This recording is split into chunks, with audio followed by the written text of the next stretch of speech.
Greetings and welcome to a pre-PAX edition of Runescape Weekly. Magebit here.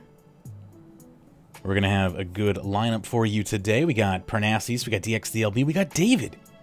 It's going to be good stuff. I'm going to go ahead and unmute myself in the Discord channel here. That's discord.runeweek.com if you are so inclined to join us. And we'll do a quick... I can't call it a pre-show anymore because we already pre-showed. But we'll do a quick making sure everyone is prepared before we jump into the actual show here. How's everybody feeling? Are we good to go? Are we ever really prepared? Don't we just fly by the seat of our pants? Pretty much, yeah. I'm feeling sufficiently unprepared. Basically, I was like, hey, Pern, want to do a show? Like, what, a few hours ago? Because I'm like, I'm not going to be here on Friday. With my busy lifestyle, you know, it was really hard to catch me at the moment. Yeah. I figured, cause I was like, last night is basically when I decided I wanted to do a show this morning. And I was like, well, I know, I'll get up early, and if I can catch Pern, maybe we'll do it. And then that's when I PM'd you, David. I was to let you know that I was probably going to do that. I was pretty sure I was going to be able to get a hold of Pern, so I was pretty sure it was going to happen. So here we are. We're going to do a show right before pre-PAX.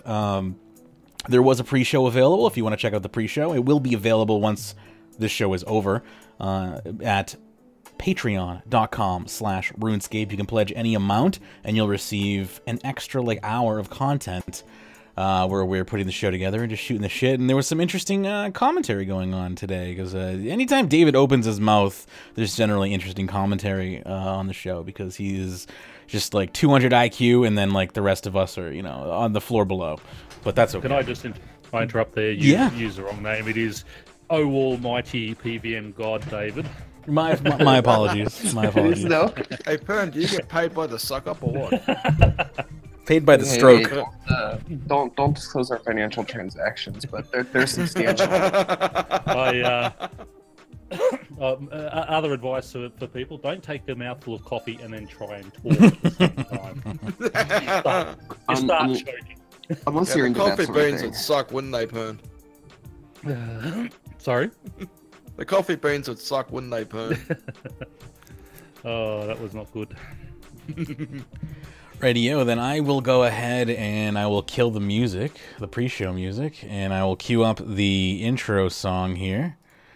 And I'll make sure the volume isn't at 125%.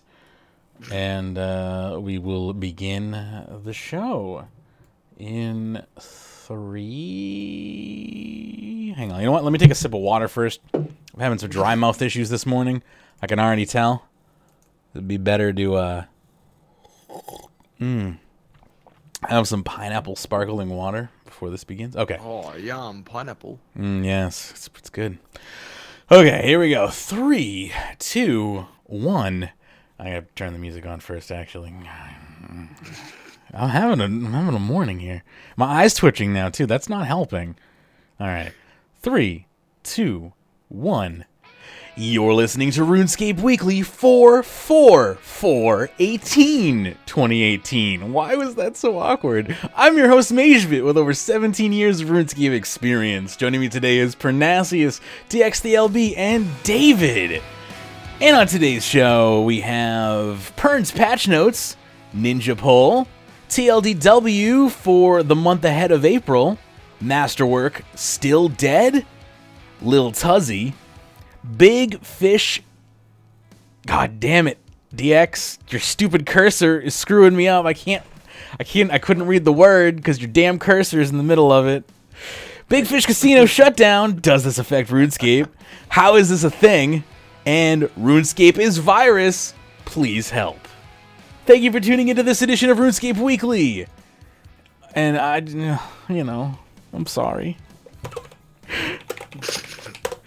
Let me just let everyone know in the RuneScape Weekly Kill, Seal, and Shield channel chat that we're live, because I said I would for people who were in there earlier and wanted to know. So there you go. This show sucks. I'm Magebit.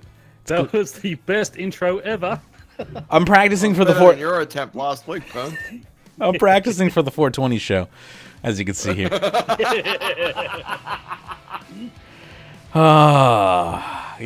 a head start, eh? If this is your first episode of RuneScape Weekly, I just want to let you know we've been doing this for 9 years, and this is not to be the representation of the average, for sure. But either way, yeah, go ahead. You sound like it's an awesome Aussie show, not a Magebit run show. I am having a morning apparently here. I don't know. I've been really high energy, obviously, because PAX is like literally tomorrow. What is PAX? PAX is you're talking about it. PAX is the Penny Arcade Expo. It's a giant conglomeration of video game stuff. It's been going on since I think 2007 or something. I forget. It's been going on for like 8 years or something. It happens once a year. All over the country, and Boston's one of the locations that it happens in. And it's basically just a bunch of panels and video game vendors that get together and put up booths, and you can try out new cutting-edge, stuff from the video game industry. If you never had a chance to try virtual reality, it's a good place to get your feet wet. If you're into tabletop gaming, it's also a great place to go. There's tons of tabletop events. If you're into video game tournaments as well, they do video game tournaments from all different eras of video games. Like there's retro stuff, new stuff. I go for the panels though. I have a full panel itinerary listed. I actually have a document that basically just tells me where to go when, and I'm just gonna go from panel to panel for like 8 hours a day for 3 days straight. I can read some of the topics of some of the panels that I'm going to if people are interested, but like I try to seek out the more interesting or industry kind of insightful ones, things that are more about like building brands or inside information on like communities. I will be getting to see PlayerUnknown's talk. Brendan, the creator of PlayerUnknown's Battlegrounds, is going to have a big talk on Thursday in the morning. Oh, goodness! Thank you for the 100 bits, Killer Bunny. Appreciate that very much. Scare the crap out of me. 100 Magebits. So I'm embracing the name. I'm embracing the name Magebit. I found, because I like the bit system. I like to cheer on channels and whatnot. Coin. Well, people have been like, it's Magebit. Like, bit, it's in your name, dude. So I'm like, I'm embracing that, and like, I am own currency now. I'm the wizard of bits. Like, that's my plan. That's my role play on Twitch now. Is like I role play this wizard who goes into channel and just throws bits at people. But it works the other way as well. You can charge me, and you can charge my powers up. I don't know. I'm working on a role play. Don't mind me. I'm a little manic this week. So yeah, I'm seeing PlayerUnknown's at 10:30 in the morning on Thursday, followed by a talk on loot box legality. There's going to be some lawyers and whatnot who's going to talk about the legal loopholes of loot boxes. Take plenty of notes for next week's show. Yeah, I'm gonna. Yeah, that sounds really good. Yeah, it should be fun. Then I'm going on. Do they ever stream it on? Do they ever stream that type of stuff too, or is it just? You can. They would. Yeah, you can generally find all the panels on YouTube after the fact. Generally, like a couple of weeks after the fact. Watching that loot box one would be interesting. Yeah, it definitely would be. Just for the record, guys, it looks like PAX will be streaming at twitch.tv/PAX. There you go. That's pretty cool. I might, if I can get up front, like I might just record it if I can get a good seat. I'll just put my phone on, audio record because microphone in it's really good, and I could just let it pick up what's going on in there and turn it into a podcast. That might be interesting. Then at 1 o'clock, I'm going to a panel called "How to Network When You're Awkward as Fuck." So that should be interesting. I'm pretty awkward, so I figured it might be interesting to learn how to, act like a normal person. Then after lunch, I'm going to a panel on the cost of video games, the cost of creating video games. Then a conglomeration of the personal history of video games by a bunch of different video game designers. There's a panel on the trans community's mission in the video game community. I'm going to check that out. There's a panel on romance in games as well, how to properly create romance story arcs in video games and how to not do them. Oh, I'll definitely not count RuneScape.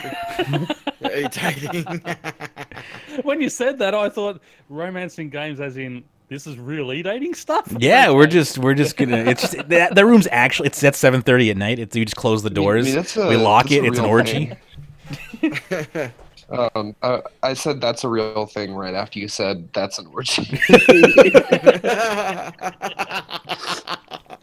But yeah, so I mean, it's gonna be on how to create or in examples of and stuff like that, and then I'm gonna have dinner and probably go home. Friday. He's having his own orgy already because there's 4 of us in here. Having an orgy of this is gonna be a sea of people, so I'm like super nervous. Friday, I'm gonna do some expo hall time in the morning, and then my goal in the expo hall is basically to stand in the virtual reality line all morning until I get access to a virtual reality, because I need to try it. I need to see if it's worth $700, because I want virtual reality, but I have a feeling it's not worth the money. So I need to try it and see if it's worth the money. My new computer's all set for VR, but yeah, I don't think I'll spend the money on it until it sort of becomes more mainstream. Yeah, but I mean, I've got it there. It's all future-proof, just in case. Yeah, that's the way to go. And I mean, like, I could go ahead and buy VR, but it's like it's a lot of money. Like, it's literally like I could add a second graphics card to my computer for the same cost. So probably not going to purchase VR unless I know it's something that I really, really want. And I mean, literally just being able to watch like movies in VR would be cool. And I mean, I own some VR games already because of Humble Bundle and stuff like that. So like, I already have games and whatnot that I could try out. My main fear, which has already been gotten rid of, was I didn't think I had the space for it. My new office is big enough, it has the space for it. So that fear's off the table. Now it's just like, is there going to be enough to do to spend that amount of money on? When I spend $800, I expect like years of entertainment from that device. I'm afraid VR is going to tank in the next couple of years. Like 3D TV? Yeah, pretty much. I called bullshit on 3D TVs like day one, but... So did I when I started selling them. Yeah, I know, same here. They just like hurt your eyes. Like you're paying extra money to have headaches. Yeah, basically.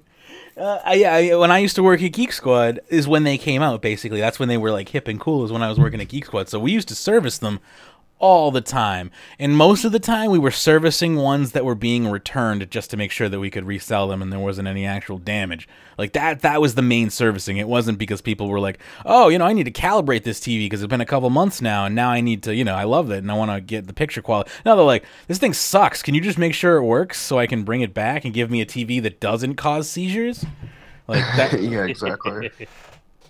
Anyway, So then, yeah, I'm going to a panel called Equality Done Better, followed by a panel on video game music theory, then a panel on how to maintain communities in live streaming called Contained Chaos.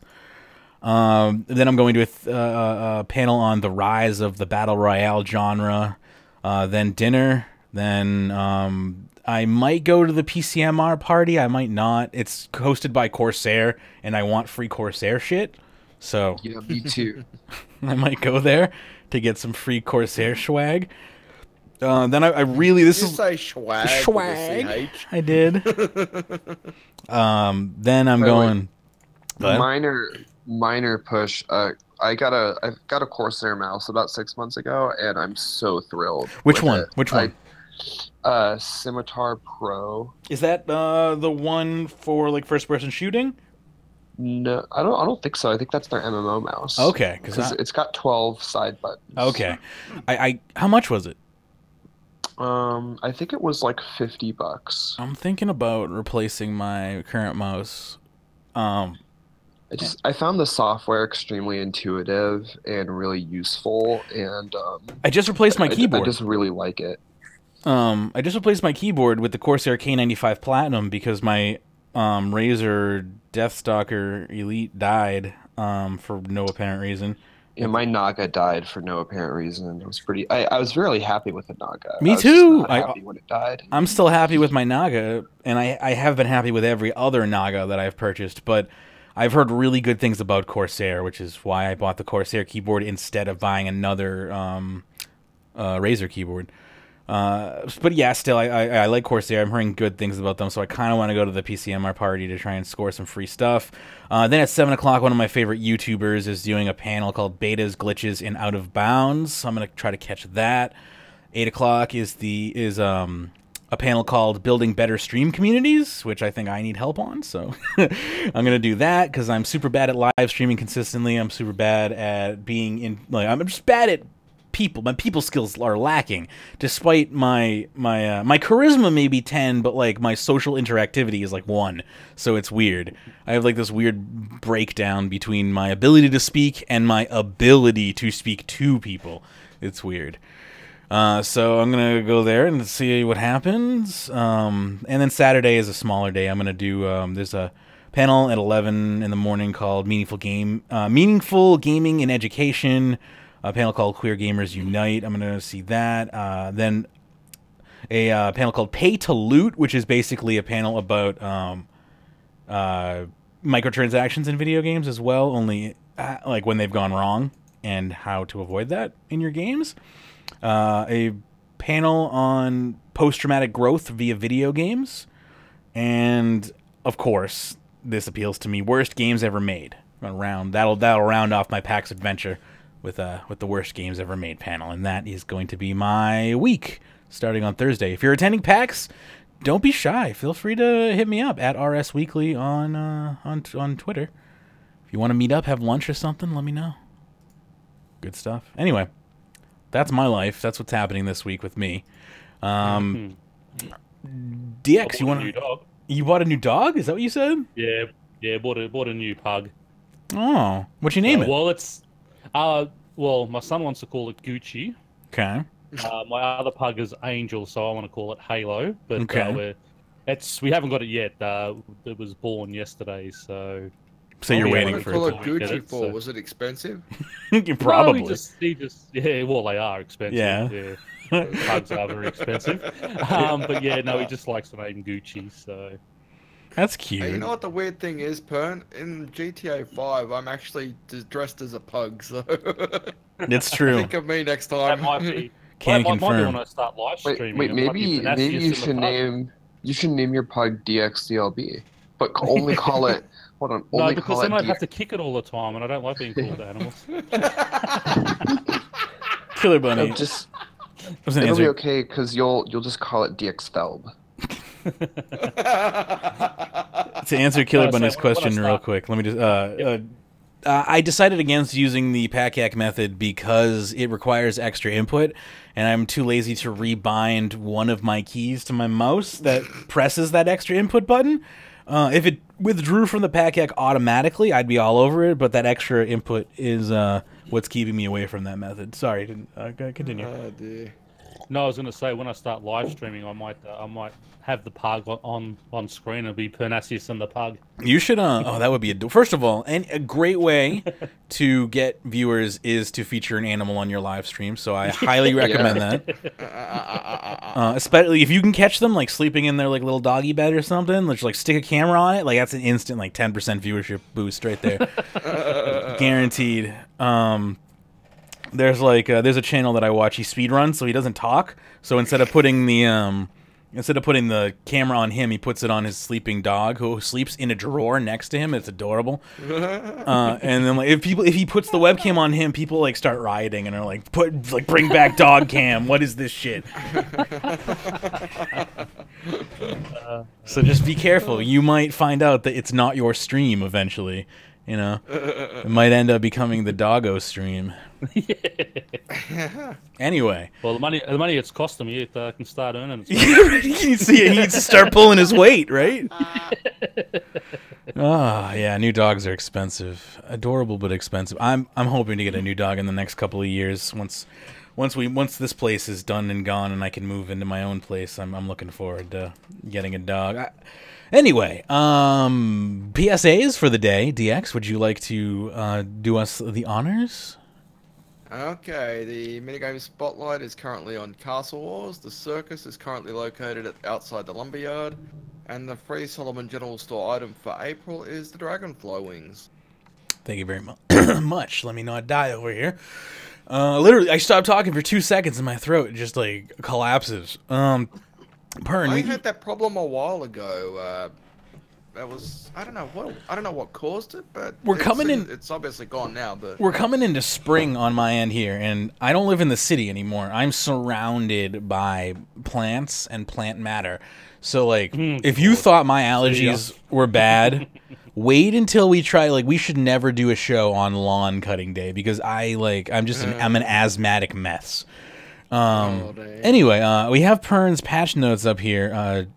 We should just play the video, yeah? Because we haven't done a show this week, so I assume nothing has been covered here, right? Yep. All right. And there's not a whole lot to cover in the start. It's all about the ninjas, so yeah. All right, so we'll roll this video, and we'll kick back and listen to Pyrns patch notes. You can check them out, Pyrnassius RS, on YouTube.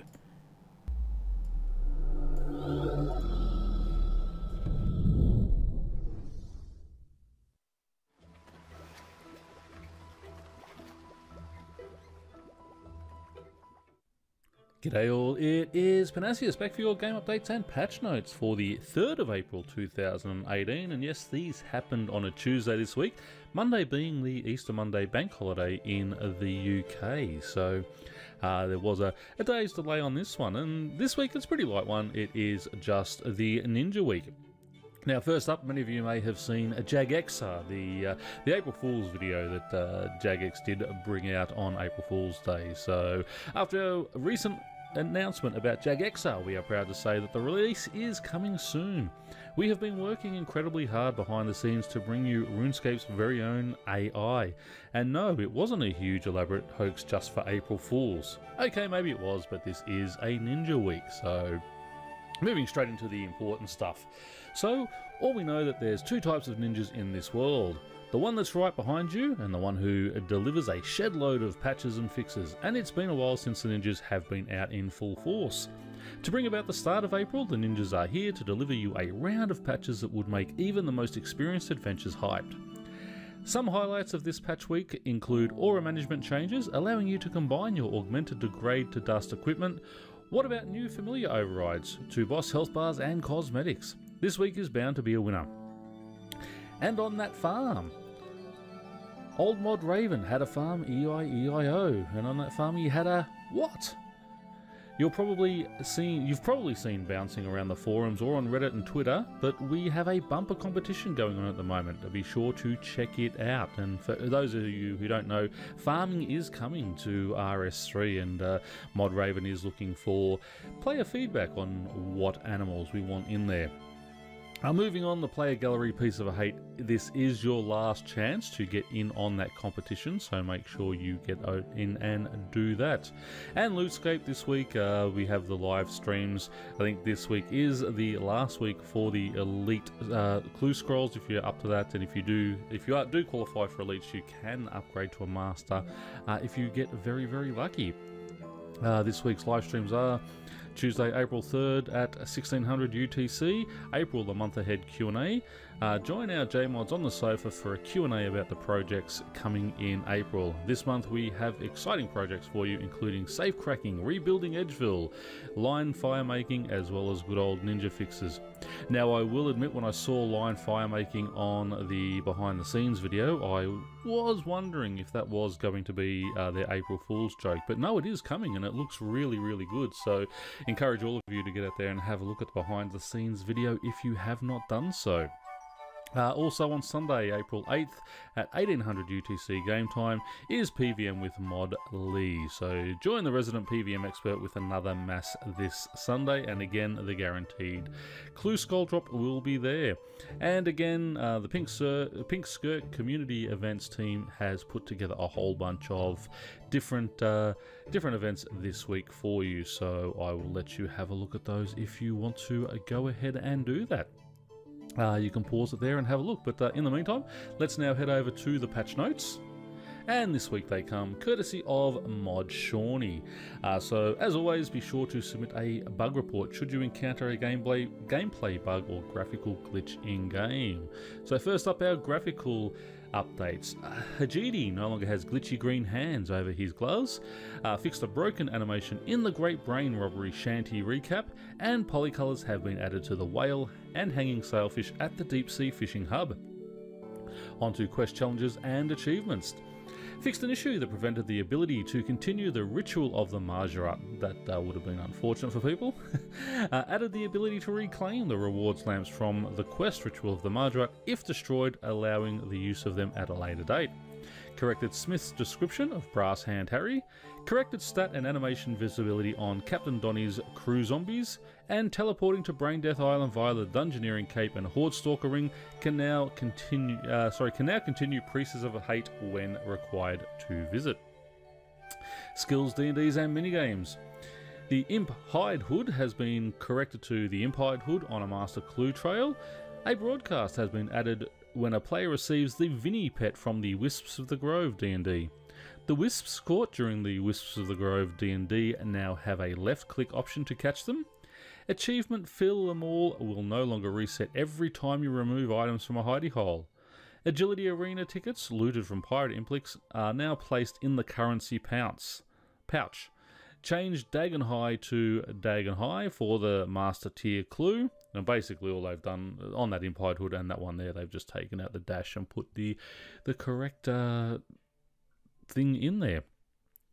Corrected a grammar error in an easy clue scroll located in the Sitharid Abbey. Corrupted All will now open the Magex interface when you click on a furnace, and that is another good one there. Fixed a typo in the hidey hole location log where the floor was referred to as flute, where the observatory was concerned under the medium section. Fixed a typo in hidey hole location window for the hidey hole at Edgeville Monastery. Removed a duplicate "the" from the heart scan clue text. Wanging success messages can now be filtered. You may now use a Soul Talisman, Soul Tiara, Omni Talisman Staff, Soul Talisman Staff, or the Wicked Hood if you've unlocked the Soul Altar on it, to open the fountain to access the Soul Altar beneath Menaphos. On to other fixes. Stalker creature changes.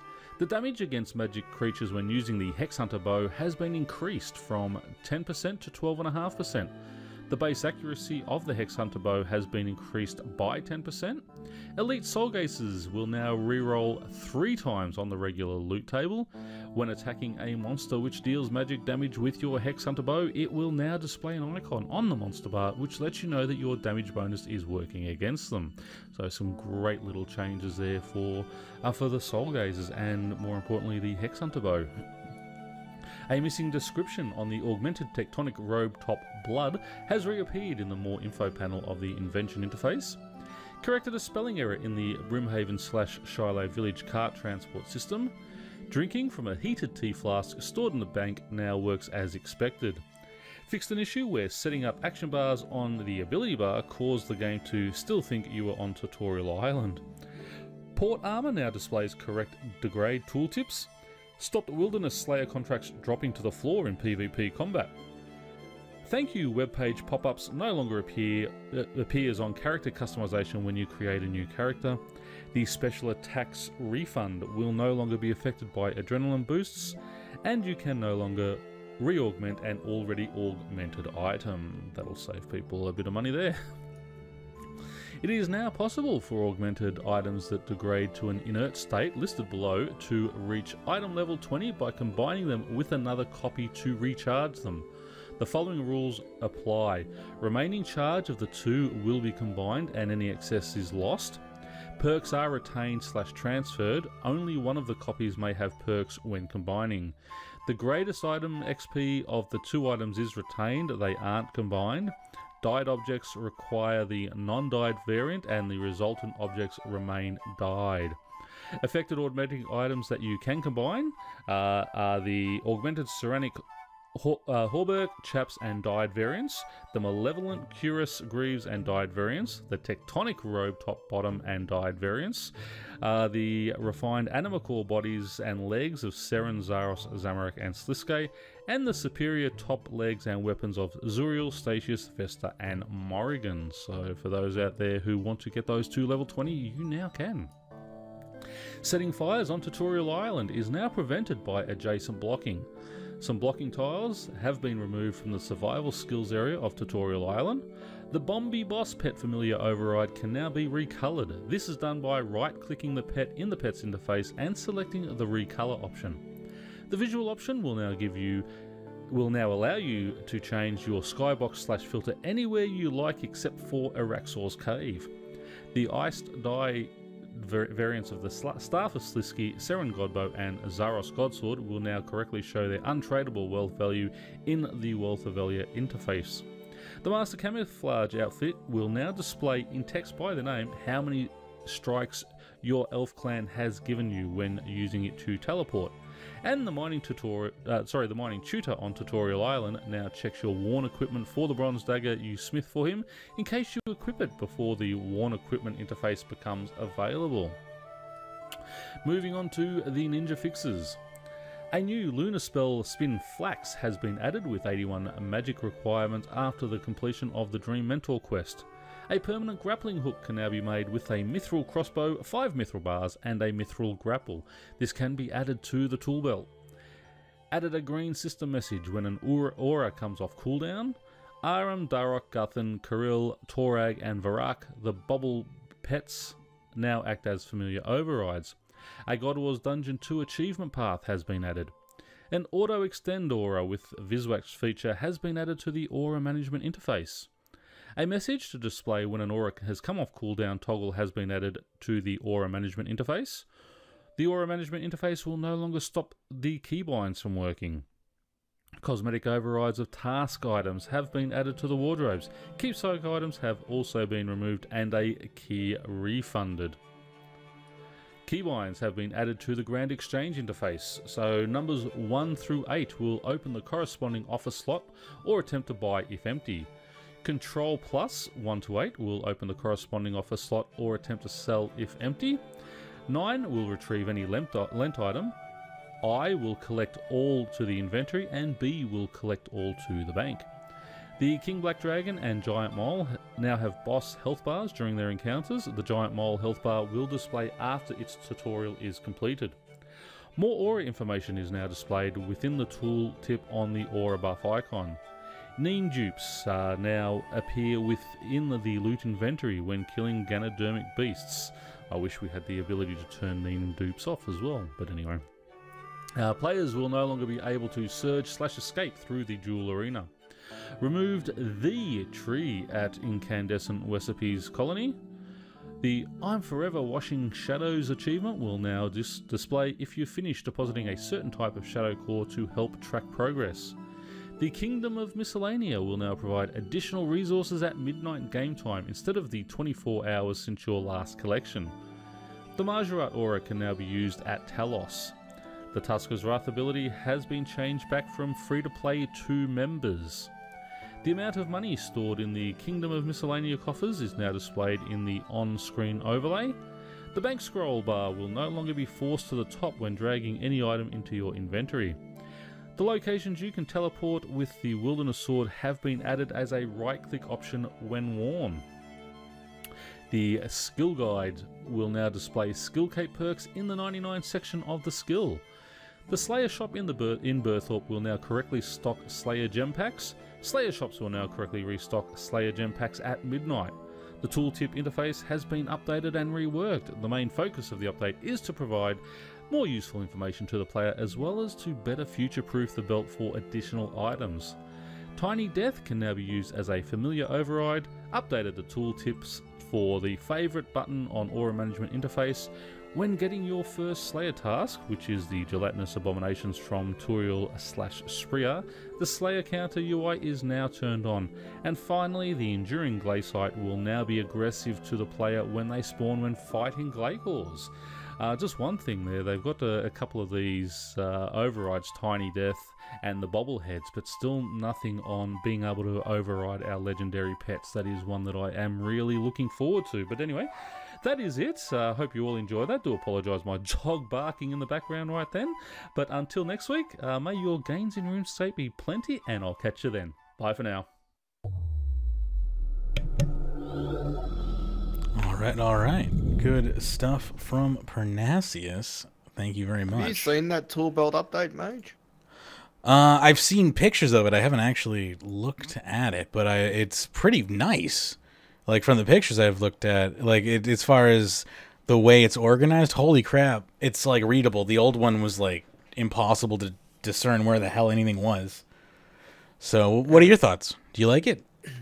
Absolutely. I went through with my casket openings yesterday, and we ended up putting a grappling hook together from scratch. So nice. It works really good at the Doggish Khan agility course now, by the way. The cool. grappling pylon bit. Maybe some love will be given to that course. And there's no one. I don't think anyone's run that course in quite some time because of how annoying it is, or was, perhaps. It still is. Fair. So, before we move on, yeah, go ahead. Is David still with us? Because I just want to ask a couple of things if he is. The Stalker creature changes. I mean, to me that sounds pretty good. Base accuracy increased by 10%, and the damage against magic creatures increased from 10% to 12.5. Is that good, or is that just sort of a... I'm not sure. It seems good. Like, what? Could you repeat what it was again, please? Basically, the damage against magic creatures when using the Hex Hunter bow has increased from 10% to 12.5%. So you're getting an extra 2.5% against magic creatures like you used to. And they've also increased the base accuracy of it by 10%. I mean, that definitely seems really good against its intended Slayer, Slayer purposes, Slayer target. Like, I don't think it'll ever be relevant for high-level stuff, but no. I don't think that's really the point anyways. That's it. No, that's what I thought, because for Slayer, I mean, that sounded good to me, but then I never really look into that type of stuff. Now, also, if I can just get you to run through, because you sort of opened my eyes a bit to that augmented Serenic, Malevolent, and Tectonic, which normally does degrade to dust. Do you just want to give people the actual rundown on what this update is? Yeah, absolutely. So, essentially, in the past, if you had a piece of tier 90 armor that normally degraded to dust, when it ran out of charge, right, because it has its own charge pack separate from the standard charge pack, it degraded to a state that was just unusable. You couldn't wear it. It provided no stats. It had no perks, etc. The only way to get any use out of it would be to disassemble it, and of course you get your components and stuff like that, and then make a whole new set and transfer your perks. You don't lose the perks, by the way. You keep the perks, which is good. The problem with that was that, of course, about a month ago now, maybe, they changed it so that higher level item XP gave you a chance for your perks to proc slightly more often. I don't know if you remember that happening, where like at item level 20, your perks would go off more. Yes.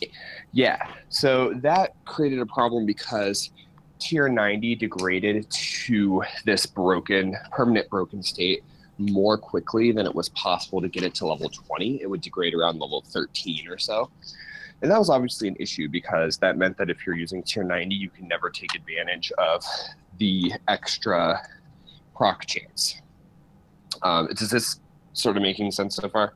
Yeah, because I've got all my stuff to level 20 now for that chance. So. Right, exactly. So now the way it'll work is that if your item goes to that broken, unusable state, you make a new tier 90 item and combine it with the broken one, which allows you to functionally recharge it to full. But you still have to make a whole new, tectonic robe. You still have to augment it. You still have to give it its own charge pack. So it's still going to be exactly the same cost, but you'll be able to keep your item level. So it starts at level 13 rather than starting at 0 again. Right, and more I didn't realize you importantly, actually had to augment it as well. I thought you just had to use it and just recharge it. Right. So that was, it has to be augmented because of the charge pack. Otherwise, you wouldn't. Otherwise it would be basically free charges after its first usage, and that would that'd be pretty unbalanced and unfair. Okay. But that was the important thing to note from the episode you and DX did, is that I don't think that you quite were realizing how much more expensive tier 90 was versus tier 80 or tier 85 or whatever. Yes. That it is in fact still a degrade to an unusable state. It's not quote unquote dust, but it is completely unusable, unwearable, non-repairable, etc. Yeah, no, I hadn't realized that at all. So that was good when you told me that. So I just wanted everyone else out there to sort of hear that as well, because I mean, maybe I'm just dumb, but maybe there are some other people who didn't realize the same thing. No, yeah, I think a lot of people, a lot of people seem to think that like if you augment tier 90, it no longer degrades to dust, and that's just not true. The whole balance behind tier 90, the reason why. I think we're losing David there. Yeah, we're starting to lose you. Yeah. Shall we continue on? Yep. Rightio. So, month ahead for April, just a real quick, if you enjoyed the Ring of Rares and Random, they will return annually rather than be made permanent. So you don't get to keep them, but they will come back next year. And the reason for that was because basically they didn't want people getting scammed. They realized the potential of using this ring, dropping it on the ground, being able to say, here, I'll put a yellow party hat on the ground, you give me 2 billion, and then you can pick it up. And so I think that they realized the potential of that very quickly, and kudos to them that they didn't allow that to happen to anyone. I have to say, well, I mean, there's one massive day to get scammed, which is April 1st, but that's just anyway, right? That's just what April Fool's is. Go ahead, DX. Exactly. Yeah, there's one thing that we are missing, and that's the in-game poll. Which you did mention at the start here. Yeah, I skipped over it, didn't I? Dun dun dun. So I knew I would. I knew it. I get why they're doing it, but it just seems like that made more sense back when we were all like 12. Do people still? Just amazes me people still fall for that. I guess maybe 12-year-olds still. There's still dumb people. I mean, Pyrnassius almost had a heart attack when he saw a party hat on the ground. Lest us not forget that. I fell for it. I poked so much fun at Pyrnassius when he fell for that when I was doing my live stream the other day. So, sorry, DX is correct. We forgot to do the ninja poll. Pern, would you want to fire open the poll and read it off, and we'll all vote yes or no?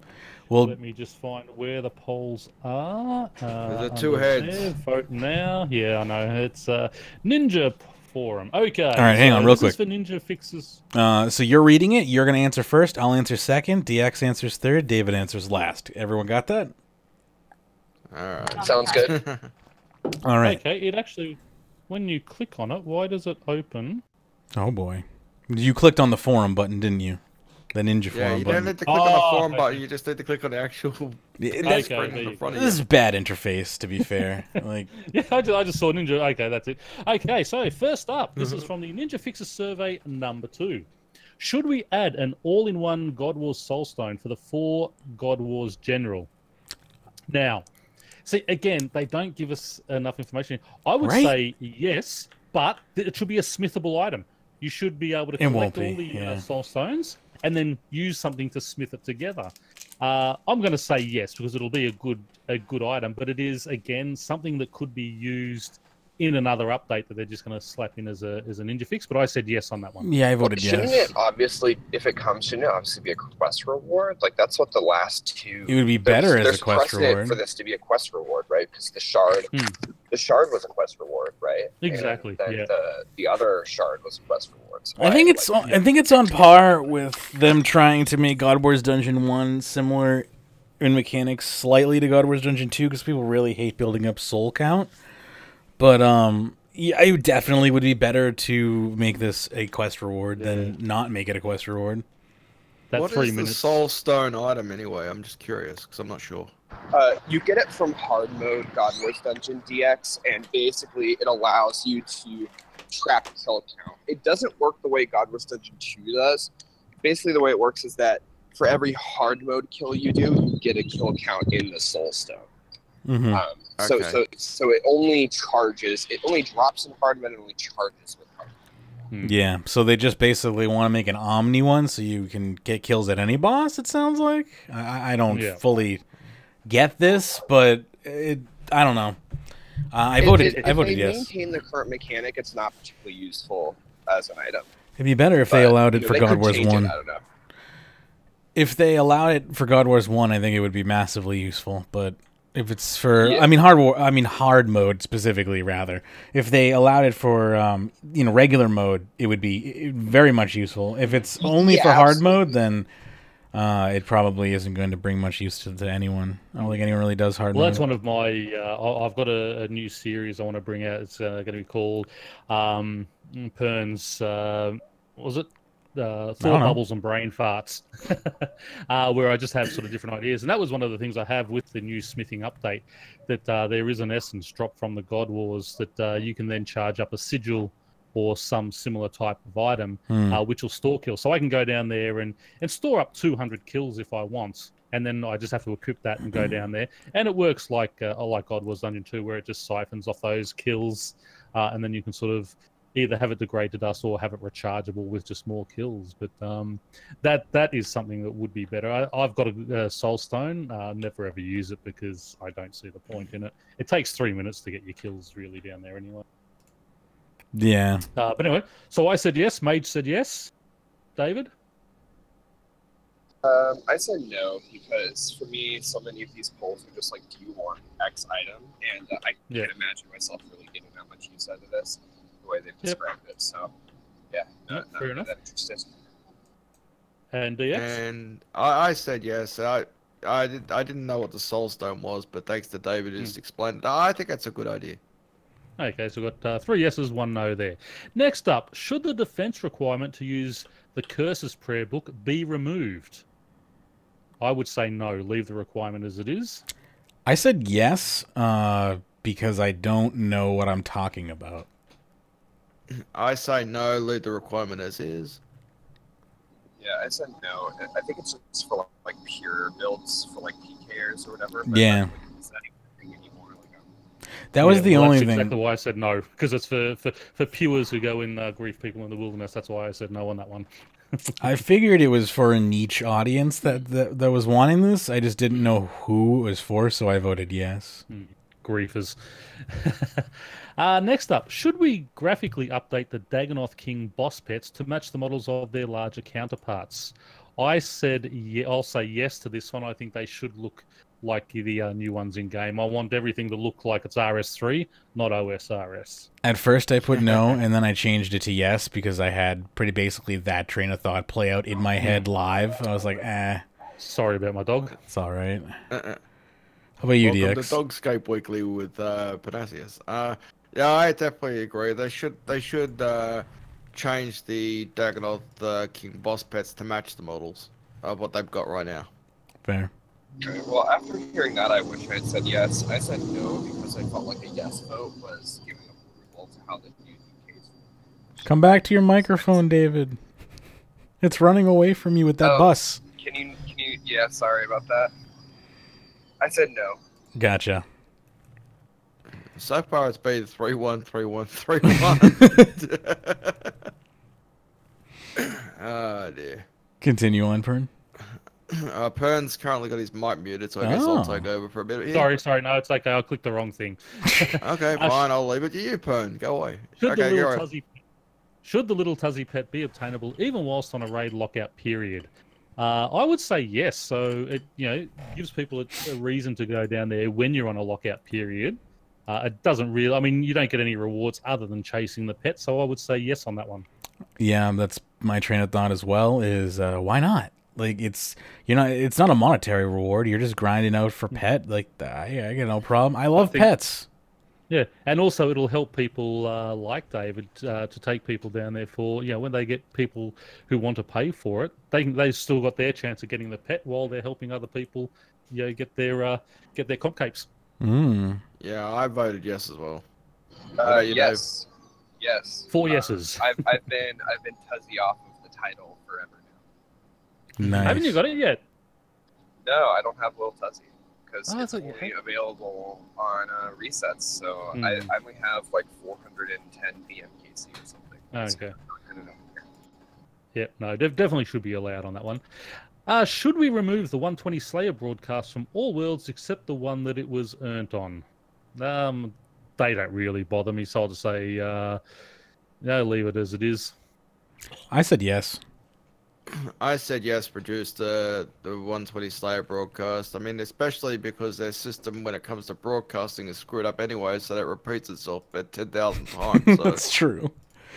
I just don't feel the need. Like, it's a global broadcast for 120. It sounds like it's a pretty big accomplishment, but I don't know. It's just there's a lot of it happening at once because it's a new requirement. So that was mainly my thought process behind it. And, mine David, what do you think? I said leave it as it is. I'm with Pern. It just doesn't bother me. No. Well, A, it doesn't bother me, and B, it's a real skill that goes to 120 now, so that's why I sort of think, I want to encourage more 120s on skills, proper 120s, so that's why I said yes there. Anyway, moving along, should we remove the level 120 invention broadcast? So basically the same thing for invention. I say again, no, leave it as it is. And I say yes again. Yeah, yes. That one's such an easy 120. I think same. If you answer the Slayer one, no. So it's 2 and 2 on those. Yeah, 2 and 2 on both of those ones. Should we change the Master Quest Cape broadcast so that it will broadcast across all the worlds? I've got my Master Quest. So it is a real good achievement. I've already got mine, so no, you shouldn't get it. No, but I voted yes. It should be because it is a very hard cape to get, and it is a good accomplishment. So I think yes, it broadcast across all worlds. Yes, it's up there with the comp cape. It should be a broadcast across all worlds. I agreed. Yeah. Yes. It shocked me that it wasn't already. Yeah. Right. Yeah, it only goes to your friends. I don't even think it goes as a world broadcast. I think it's only to your friends that puts it out there. That's the third hardest cape to get in the game. I think, right after trimmed and comp, that's probably third. Okay, next up, should we add a friends-only broadcast when completing the Slayer Codex? Definitely, because again, that's a good accomplishment. The Slayer Codex. Sure, why not? Even though I've already got mine filled, so no one will ever see it. You should just get a broadcast the day it goes into the game, and then the second you log in, you get a broadcast for previously completing it. Could you imagine everyone's spam filters? Oh god. So we've got yes, DX. Yes. And David. Yes. Yep. So 4 yeses there. 4 yeses. Next, should portable locations show the display name of the person who placed it? I would say yes, so you can say thanks to that person. I said no because it provides literally nothing. If there was some like level of artisan in this game where like you could create things for people and that mattered because they were like in demand or rare and like your skills mattered to some degree. I think being able to like, you know, put a craft mark on your item, trademark on your item is a cool idea, but nobody gives a shit who put down the portable or the divine location. I always pump out a. I always put out a thanks when I use one of the portables. But do you care who says you're welcome back? No, but I mean it's just nice. I just like to let them know that they're appreciated. Yeah, and you can. Oh God, sorry, but my mic is really dying. Yeah, but you can already do that without knowing who put it down. That's true, my argument. Jesus Christ, is that coming through on the stream? Let me know because, holy crap, my microphone is just being violently, aggressively bad at the moment. Continue though. Okay, DX or David? I definitely voted yes, add the display name. Also, you should have a potential reward like the generous or something, you know. If you do it long enough, you know, do it constantly and stuff like that, there should be a chance to actually get the generous. I don't know. I voted no because if this takes more than 5 seconds of dev time, that's 5 seconds of wasted dev time. Wow, actually, that's 2 good point. yeses to your nose. Good. No, mine actually that is a good point. I've changed mine to an O, so 3 and 1. Ah, screw you. Next up, should a permanently open door be added to the back of Lumbridge Castle kitchen? Lumbridge Castle. Oh yes, yeah, definitely. Make it easy to jump through. Definitely, yes. Shortcuts are always good. Yes. Yes. Yep, so 4 yeses there. 4 yeses. That one's at like 90%. Should we remove the 99 summoning requirement on being able to unlock the dragon boss pets? No. Yes. They're just pets. No for me. I said yes. I think it's a little silly. Wow. Let's Because- put down the okay. middle again. I don't believe like- it. They don't fall in line with the requirements for any other pet. Yeah, that's the But- reason why. I think if Yeah, it were but all the- 99, that'd be totally fine. But Well, the actually, fact that- they're talking. So they're talking dragon boss pets, not just the normal dragon pets. Yeah, they're talking about the Sorry, yeah, yeah. Queen Black Dragon and King Black Dragon. So okay, Yeah, no, like, sorry, why I is the changed. pet from KBE Yeah. harder? Like, why does that need 99 with a pet from AOD? Yeah, it's a rule from an antiquated time in the Yeah. game. It's just back when summoning was tied to pets. It's not anymore. No, sorry, no, I changed to yes, remove it, but leave it on the normal ones. Gotcha. Yeah, I think it was boss pet specific. And DX. Oh, I said no. We'll leave it as it is. But anyway. Okay, so we've got 3 and 1 there. Next up, should we make the remember for 30 days option default to yes when being prompted for the authenticator? No, definitely no. Anything that protects people more? Yeah, I'm absolutely no on that one. That's going to make more work for me. Now I got to uncheck a friggin' box every time I log in. Opposed to somebody who has to check a box once every 30 days. How is it my responsibility to have to make myself more secure because some idiots are too lazy to check a box every 30 days? Now I have to check a box every time I log in. Yeah. Unless you add another box where I can check a box that says, don't ask me if I want to check this box again for 30 days. So if you do that, fine. The problem is after every update, it'll break that code anyway, and they'll come up again. Probably. Their don't ask me again code was clearly not written by a programmer. Yeah, so that's that. But yeah, no, I think anything that helps. I mean, this is something that helps protect your computer, your account. So leave it as it is. Yeah, I mean, Three yeses and David. Yeah, this is the easiest no. Yep. is Okay, it full no. what's the actual polling? So we don't know the actual score result for that yet, do we? We have to. We'll know after we've answered all the questions. I think. Yeah, we will. I can just go in and check though. Go ahead. Next up, should we make it so that players on your ignore list are unable to view your online status? Yeah, they should be able to see you. I'd say yes. Screw that, This guys. Yes. this blows my mind that this is not already the Not a already thing. there. Yeah. Too. I thought that's how it worked. So did I. Well, not only did I forget how this works, because back in the day, I could have sworn that when you blocked somebody, it put them on, or they couldn't see your online status. And I'll tell you why. Here's my anecdote. Because back in the day, when you would talk to somebody and you'd be looking at their online status, and you'd be in the middle of talking to them and they would just go offline, you would check and see and say, oh, did this person put me on their ignore list because they're offline for me? And then you'd have somebody else add them and say, oh yeah, they're online. So this is back in RuneScape Classic, so I'm just wondering, this must have changed, and then my assumption was that it just always was that way going forward, when apparently it changed like 15 years ago and I just never knew. Because I could have sworn that's how it worked back in Classic. I was confused. I thought this is still how it worked, because just a couple days ago, someone came in my friend's chat asking for the prices of certain bosses. And when I told them the prices, they immediately went offline and left the friends chat. So I assumed they added me to ignore when they heard what the prices were. So my other thought, that's just how it works. My other thought is, I think it's possible if you're both in a friends chat, and you block somebody, they can still see your online status in that friends chat because it lists your name and world. Yeah, you're right. If that's what they're talking about, perhaps.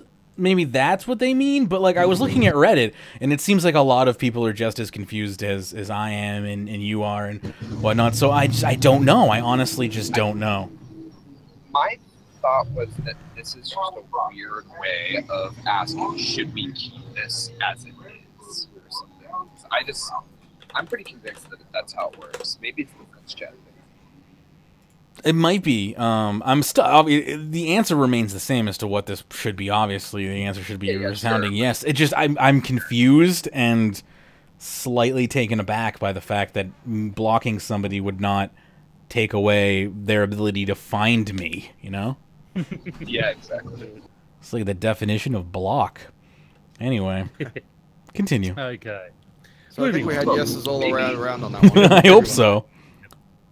Should the green friend dot take priority over the orange clan member dot when displayed on the minimap? You're first, Pyrn. Yeah, I'm trying to. Oh, okay. I don't care. You're right. Think. That's. I don't care. I'll just say no. Don't make any prioritization changes because I don't really care one way or the other. I said yes. Actually, I'm going to say skip. Because I don't care. Skip. I said yes because I don't really care what happens one way or another, but like if I was programming the game, that's how I would do it. I would have green take priority over a singular person takes priority over a group of people when you're, dealing with that. That's just how my brain works, at least. It's like I want to know, like, my friend is there inside of a group of people that I know. So, like, yeah, like, if there's a bunch of orange dots on screen and one of them is actually on my friends list and the rest of them are just part of the group that I'm in, being my clan chat, I want to see my friend inside of that group of clan members, because they're all technically quote unquote friends, probably, but the close friend, I want to be able to stand out from the rest on the map. So that's how I would do it, at least. But either way, it doesn't matter that much, does it? No. What's going on? Me, I voted for no, do not make any prioritization changes. So right now it's like one apiece. So this all comes down to David, who's got the deciding vote. I voted yes. My brain was the same. It's just like you're what? It's like a Russian nest. I voted yes because I would think the same way Mage does. It's like Russian nesting dolls that the friend wanted to take priority. Yeah, it's just about like that's. How my brain structures groups of people and their priorities, I guess. And I will say, I wish I'd voted skip now, because I really don't. Yeah. Okay. And finally, the last one: should a one-use teleport to Pyrnassius waterfall fishing be sold in Mistel's shop? Sure. Right? Like, who cares? I don't care. Yeah, but if it makes it easier for people, I mean, I hate Pyrnassius waterfall fishing, but if people want it, yeah, why not? You can go to them. Yeah. Sorry. I voted for no, and the reason why is because we've got a bloody crystal teleport seed, which we should be able to teleport to all sorts of those quadrants inside Pyrnassius already. So why couldn't they just add, say, the waterfall fishing to it, or at least to the skilling necklace? No, or maybe it's not a skilling hub that you've got the fishing guild is on that. It's, The crystal seed is to the actual clans themselves, not to actually in any special area. You go to that little Waterfall's actually outside of any clan district, but exactly. Yeah, that's a good point. the the Max Guild Garden will get you up there. I voted no because the Max Guild Garden and the Boss Portal that's one of the only gold things we have in the game. People don't. So. But it might be useful. Give people a use for that those crystal urchins that you fish. If you want to waste, You already have a use for them. XP. Yeah, I was gonna say, if you want to waste your XP on teleporting up there when you can literally take 10 seconds to get up there like manually using the crystal seed and walking a few feet, then be my guest, because you can save that and spend those crystal urchin points on straight up XP lamps, which will just get you to your goal faster if you weren't so stupid and lazy. Yeah. I didn't know that. Yeah, that's why waterfall fishing, like when you see waterfall fishing, it's like 230k an hour. Whatever, I forget the rate, but it's like people are assuming you're spending all your. Your phone is very confused. It can't tell if what it wants to focus on is you or the background noise, and it's just a constant struggle between the two. Yeah. It's like I'll be done in I'm on my way to okay, because it's ducking you and prioritizing the squealing of the brakes over your voice. But yeah, okay, because especially now with the deep sea hub, I mean, I'm getting my 120 down there because I want all my fish. So, but yeah, I mean, I don't care one way or the other. So I just said yes on that one. So Killer Bunny brings up a good point too.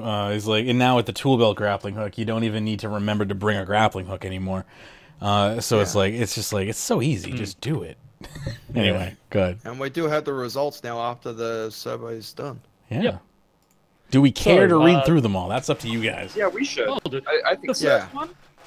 So the first one, the God War Soulstone, is leading 86% to 13%. That'll be a win. Number 2, the defense requirement. Should it be removed? 72% say no, leave it as it is. 27% say remove it. So that'll stay as it is. Should we graphically update the Dagonoth Kings? 77% say yes, 22% say no. I can't believe that's as close as it is. That's only 2% in the past category, but that's really, really close. And just keep in mind that everything requires 75% to pass. If you're seeing something at 72, that's still a fail. Continue. Yeah, if it says 74, it's a fail. Yeah. Yeah, that defense at 72, though, that's the way it is, so that they won't pass it because the yes didn't get anywhere near it.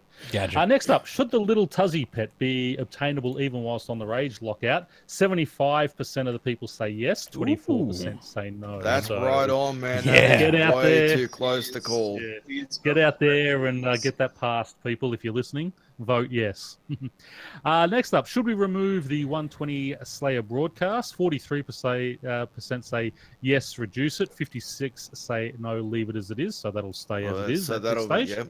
That's going to stay. Which really strikes me as funny because the next question, should the 120, 47% say yes, remove it, and only 52% say leave it as it is.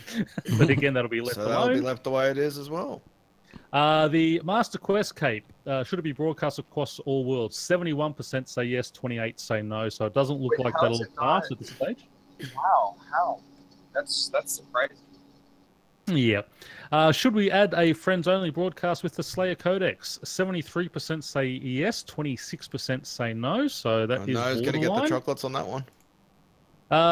Should portable locations show the name of the person who placed it? 65 say yes, 34 say no, so they won't be changing anything there. I'm surprised at that result. So I'm surprised. I'm not, actually, what Mage said made a lot of sense, so I'm not surprised there. I'm surprised 65% care. Yeah. Should a permanently open door be added to the back of Lumbridge Castle? 81% say yes, 18 say no, so that'll coming in. Visit Lumbridge, where our back door is always open. Now, this is a surprising... I thought that was like a King's Cross ad just in Mage. Pern will know what I mean. Should we remove the 99 summoning requirement on being able to unlock the dragon boss pets? Only 43% of people say yes, 56% say leave it as it is. That'll be defeated. Maybe the idea is like there should be a material reward for summoning beyond. I don't know. This next one, should we make remember for 30 days option default to yes when prompted for the authenticator? 61% of people don't care about their computer security and voted yes, change it. And 38% are protectionists and say no, leave it as it is. It'll be So that defeated. won't pass because they do need 75%. Should we make it so that players on your ignore list are unable to see your online status? 94% of the players out there want it ignored. 5% are those griefers. 5% of they're your stalkers. That is a smashing pass. Now we know what the actual percentage of RuneScape trolls are in the community. Yep. Not bad. Not 5% bad. of our player base are trolls. It's actually not too bad. Should the green friend player take priority? Yes, make friends priority is 78% and no, say 21%. So that should pass. That'll pass. And finally, should a one-use teleport to Prifddinas Waterfall be sold in the shop? 85% say yes, 14% say no. So Another there you spanking. go. That is So- your ninja updates. I'm finally off the bus, everyone. Nice. That's All right, well, good. we'll say goodbye to our fourth seat squealing brakes and welcome back, David. Welcome back. So The breaks for the fifth guest on the show. one thing I was kind of interested in is like the way these questions are worded. It's way better than it used to be when there was only two options, yes or no. Like that's just like polling 101 disaster. But like I wish they would do more questions that are like, should we prioritize X thing or Y thing? Because so many of these are still like, should we add content to the game? And it's just like, well, yeah, like clearly you should like add all the things to the game. Like I want to fly on dragons, have mounts, and have sailing. But it's like, obviously it's like, would I rather have mounts or like a better system for potions or something? It's like obviously there are priorities that you would have. So I wish they would do more. Should we prioritize X update or Y update? And I think that those questions would yield much better results than just like, should we do this? Because almost all of the should we do X thing in terms of adding content will almost always pass or come close to passing. Real quick, wanted to just, I was reading a comment from Killer Bunny there. I apologize for the silence. He says, of those 5% who voted on the ignore list thing, how many of those spend the majority of their time on World 84? 99%. Not naming names who are on World 84 right now. Just Mage, Pern, as somebody, the only place for the Fletcher. yeah, as somebody who lives on World 84 because of portables, I can completely attest to the fact that it is a cesspool here. It's just keeping public chat on is like not a good idea. Public chat is pretty much turned off down here. I don't know why I have public chat on right now. I probably shouldn't for the live stream.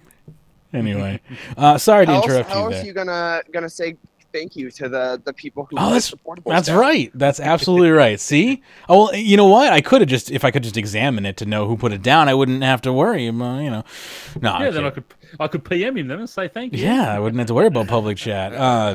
Yeah, no, I come here, I say thanks for portable, and then I generally switch. Although I haven't switched it off today because it hasn't actually gotten too bad today so far.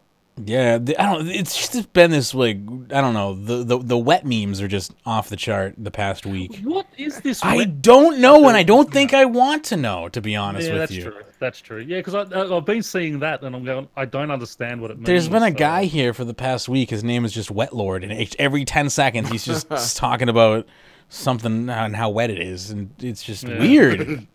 I don't like it. Must be a Queenslander.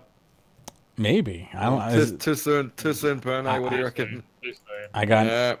I They are got. getting smashed by the weather at the moment. Those poor guys over here in New Zealand. They've got a cyclone bearing down on them too. Oh my, that's not And fun. DX is making fun of them when they're losing houses and everything. Yeah, nice guy. So 'Cause I'm a sick guy. Let's move Shall on we? to the April a month ahead. Shall we? So again, as I already iterated earlier, Ring of Rares and Random will return as a yearly festive event, but because of scamming potential, not something that's going to remain in the game. The A/B test for Tutorial Island, where they randomly gave people a choice between Ashdale or the old-style Tutorial Island, they learned that Tutorial Island was better at keeping new players than Ashdale. So here I am. Here's Magebit saying right here that you're right then. If Tutorial Island is getting more people to retain than Ashdale, then I will eat my words that saying that Ashdale is a better tutorial. I ran through. I made 2 accounts until I got a Tutorial Island one, and I sat back and I tried to think of it as I know nothing about this game, and let's just run through it. And when you think about, we who know the game love Ashdale because we know what's happening. And it's a much better run through. But for someone brand new coming into the game, I do think Tutorial Island does explain it better to people who know nothing about the game. So I sort of understand why that happened. Fair. I mean, Pern, do you remember when Mage took his mother into that Ashdale to that live stream? Oh, it was tremendous. That was a fun time. I'd do it again. Oh, it was. It was great. We should get my her responses. We should get my grandmother with dementia. Yeah, she can't even turn her own computer on. That'd be interesting. That would be good. I push a couple of buttons, and next thing you know, she's formatted your C drive. I'll save the dementia stories for the Patreon pre-shows. I just thought up a good one, but I don't know. For anyone who's out there suffering from this as well, dealing with these types of conditions, that could be triggering, and I don't want to trigger anyone, because it is extremely stressful and frustrating to live with somebody with that type of illness. I mean, as much as I love her, and it's overall, I think, a positive experience for me, because it's an opportunity to kind of grow as a human and strengthen your compassion for people. But on the flip side, it is incredibly heartbreaking and devastating to live with. And I wouldn't want to tell a story like that and then have somebody else feel bad about their own situation. My late nan her life ended with dementia. It was really sad to see her deteriorate near the end. It's just something you just don't get over. Yeah. So let me re-rail us back here onto the TLDW, because yes, it's definitely sad. It came into my mind, and the thing about it is they're memories you can keep with you, though, at the very least. But yeah, there's definitely human mortality is horrifying. Yeah. And speaking of human mortality, lack of an Easter update. And yes, Pern, did you want to say something? No, I was just going to say, Autumn Elite wants you to take your mother to World 84 and see what happens. She'd probably just start yelling at people. Oh, no. She doesn't like it when people talk like that. Let's see. So yeah, lack of an Easter update. It was previously polled and lost out to players wanting more permanent content. This is exactly that boat where you can't please everyone. Exactly. But again, they're talking about a yes/no type thing, and it's a preference thing. It's not like just because people said we want permanent content over these type of things doesn't mean that they don't want these. It just means that yes, permanent content is obviously going to be more preferred. I mean, but people still. I'd hope so. Easter. I would think Easter, Halloween, and Christmas should be your mainstays. I think you can get rid of your Valentine's Days and those ones if you want to, but those three I think should be mainstays in the game. Having a spring event, a fall event, and a winter event, I think, is important. As long as there is some event in the spring, winter, and fall, I'm basically happy. But how much time have you spent at the spring affair?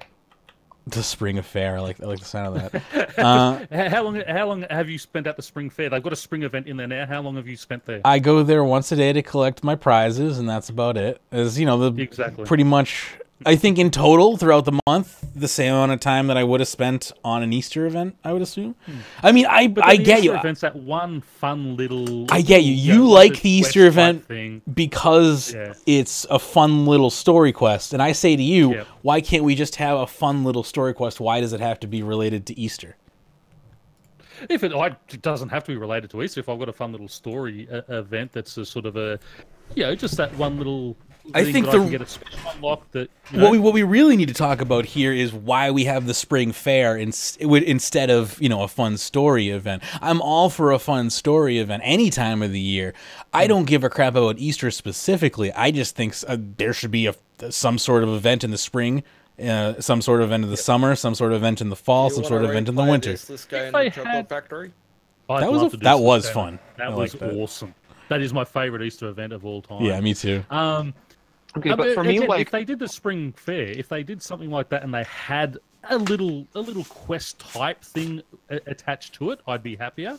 But this just XP, and even if with this spring fair, even if they gave me a chance to get the pet drop, I'd be happy to go and sit there and do my prayer dancing, or riding the buckaroo for the agility pet. If there was a chance for the pet, why am I going to go and train those when I've got no chance at a pet? Yeah, it's free XP, but whoop-de-doo. I mean, for some people that's great, but for me, if I'm training, I want a chance at the pet. well, the XP is bad now, too. Yeah, That's the right, XP, they there, nerfed it. the XP's bad. Yeah, these events, and I think that the spring fair needs to be looked at in particular. I don't think it's an event people really gravitate towards, unfortunately. I think it's terrible, honestly. Like, I don't like. It looks cool. I won't say terrible because that should be reserved for things that hurt the game. But it's just so meh to me. And I will say, like, the thing about spring quest type events is that, in my opinion, the Sliske one was fantastic, but I can't remember a single other one that I thought was even like somewhat good. Like they're all like cheesy to the point of being bad to me, except the Sliske one was obviously incredible, and I think the Halloween Ghost Stories quest, the most recent one, if I remember, was really good.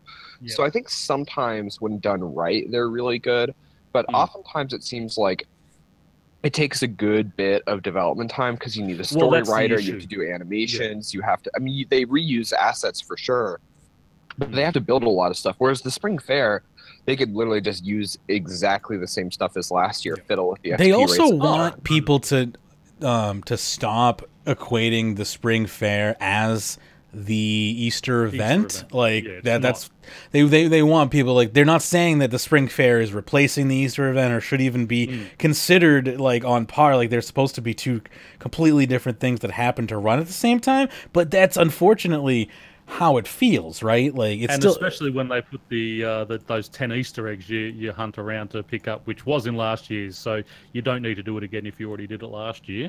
But you've got to go around and do that again. Even just some small one. And you're saying about the Easter events, I didn't mind last year's one where we just ran around to help the Easter Bunny's son or whatever it was. You had to just go around and collect those notes. There was some nice little lore drops in those eggs that we got last year with Guthix and things in those.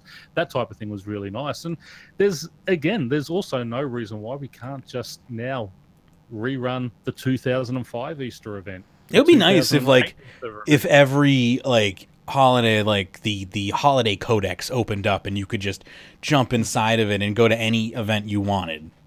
Like that would be cool. That'd be cool. But why not? Okay, we've got 15 years of these events in game now. Just go back to the start. Okay, because they probably don't exist anymore. Go back and just do that, and you've got a 15-year cycle, because I didn't start the game till 2011, so I haven't seen any of the events from 2001 to 2010. It'd be a lot of work. I'd be happy to play them. It would be cool. Up to date with it, yeah. Well, I mean, anything like 2001 to 2005, just straight up just doesn't exist, like in any usable format. Yeah. So like that would have to just be created from scratch, and then the old school RuneScape stuff probably gives them like a rough map to work from, but none of the code's gonna work. Like it probably would take a significant amount of time to do this idea, as cool as it sounds. Probably just as much to develop a new one as it is to reuse those old ones. It sounds really cool. I mean, they gave us kind of a bite-sized taste of that Christmas Soul. 2 years ago. My favorite. Yeah, it was fantastic, but it was a lot of work, and it was only for Christmas events. And it wasn't all of them. I don't think it was just like a lot of them. No, it was only 3. They did 3 of them. Didn't they poll one of those events to see if they could bring it back permanently, and it got shut down? Yeah, that was the ghost stories from Halloween. Yeah, Halloween one. That was a shame. I don't know why. Yeah, why not just make that like a novice quest? I think really because good. it was specifically featured around the season of Halloween, and I think off season it probably didn't make much sense and didn't fit in with the lore. So a lot of people were against it being permanent content. I personally wasn't, but I on the flip side, if it wasn't going to be permanent content, I'd like to see it being a reoccurring theme. I'd like to see it come back each year. Alongside whatever other update you're going to do. Bring back ghost stories. Yeah, it was cool, and a lot of them were player created, and it was nice. I liked it. I mean, the other thing is like that permanent content allows the rewards to be better. Like Broken Home gives a best in slot ring as its reward. It's like, so I like that aspect a little bit too. Although I know not everyone's a fan of Broken Home. I liked Broken Home. I didn't mind it. I had fun. I liked it too. Not my favorite, but I didn't mind it. Shall I continue on here? Continue on. Yeah. All right, so the events calendar. We derailed you enough. The events calendar is awaiting testing. Moderator will be finishing it off once he completes what he's currently working on. The minigame hub and the Brimhaven agility course is still on the backlog. They aren't being actively worked on at the moment. We still want to do it for this year, though. The minigame hub became something lavish and big in our concept, so we're wondering what to do with that. Actually, that's exactly what happened to Player on Farms, too. And that's... I'll tell you what's going to happen. It's going to get freaking delayed for 8 months because they don't know what to do with the fact that they now need double the budget. Brimhaven Agility is awaiting the developer who came up with the idea to be free. Clan avatars are still... Yeah. Clan avatars... Brimhaven... Sorry. Go ahead, no. No. I was going to say, I really enjoy the Brimhaven Agility Dungeon. Its only problem is it's such a low-level area because it was different than just running around in circles. You sort of ran around, you got your points, but then you had to dodge things and get over and hit that stand to continue on for your tickets and things. And I thought that was a good little twist on agility, and I'd like to see more of that type of thing come in. So if they do a high-level version of it that is from sort of that 90 to 99 area, I think they do really well down there. You mean like an advanced agility, Brimhaven agility course? Exactly. That would be cool. I like the event. That's what they're talking about doing. Yeah, the graphics in the Brimhaven agility course in NXT is really shit. I mean, you could go in there with the Java client and then go in there with the NXT client, man. That place is so old that it doesn't surprise me. And no one goes there, so it's gotten zero love in the past, 10 years. So You take a short-footed aura down there, you can get, 60 tickets or maybe more if you got the Karamja gloves. No problem. So continuing on here, Clan Avatars still waiting for testing, and they'll be releasing soon, hopefully, but no promises on that. Really want that update. Really looking forward to that Clan Avatar update coming up. Mod Ramen will be posting a dev blog asking key questions about Group Iron Man mode to get the community either at the end of this month or maybe next.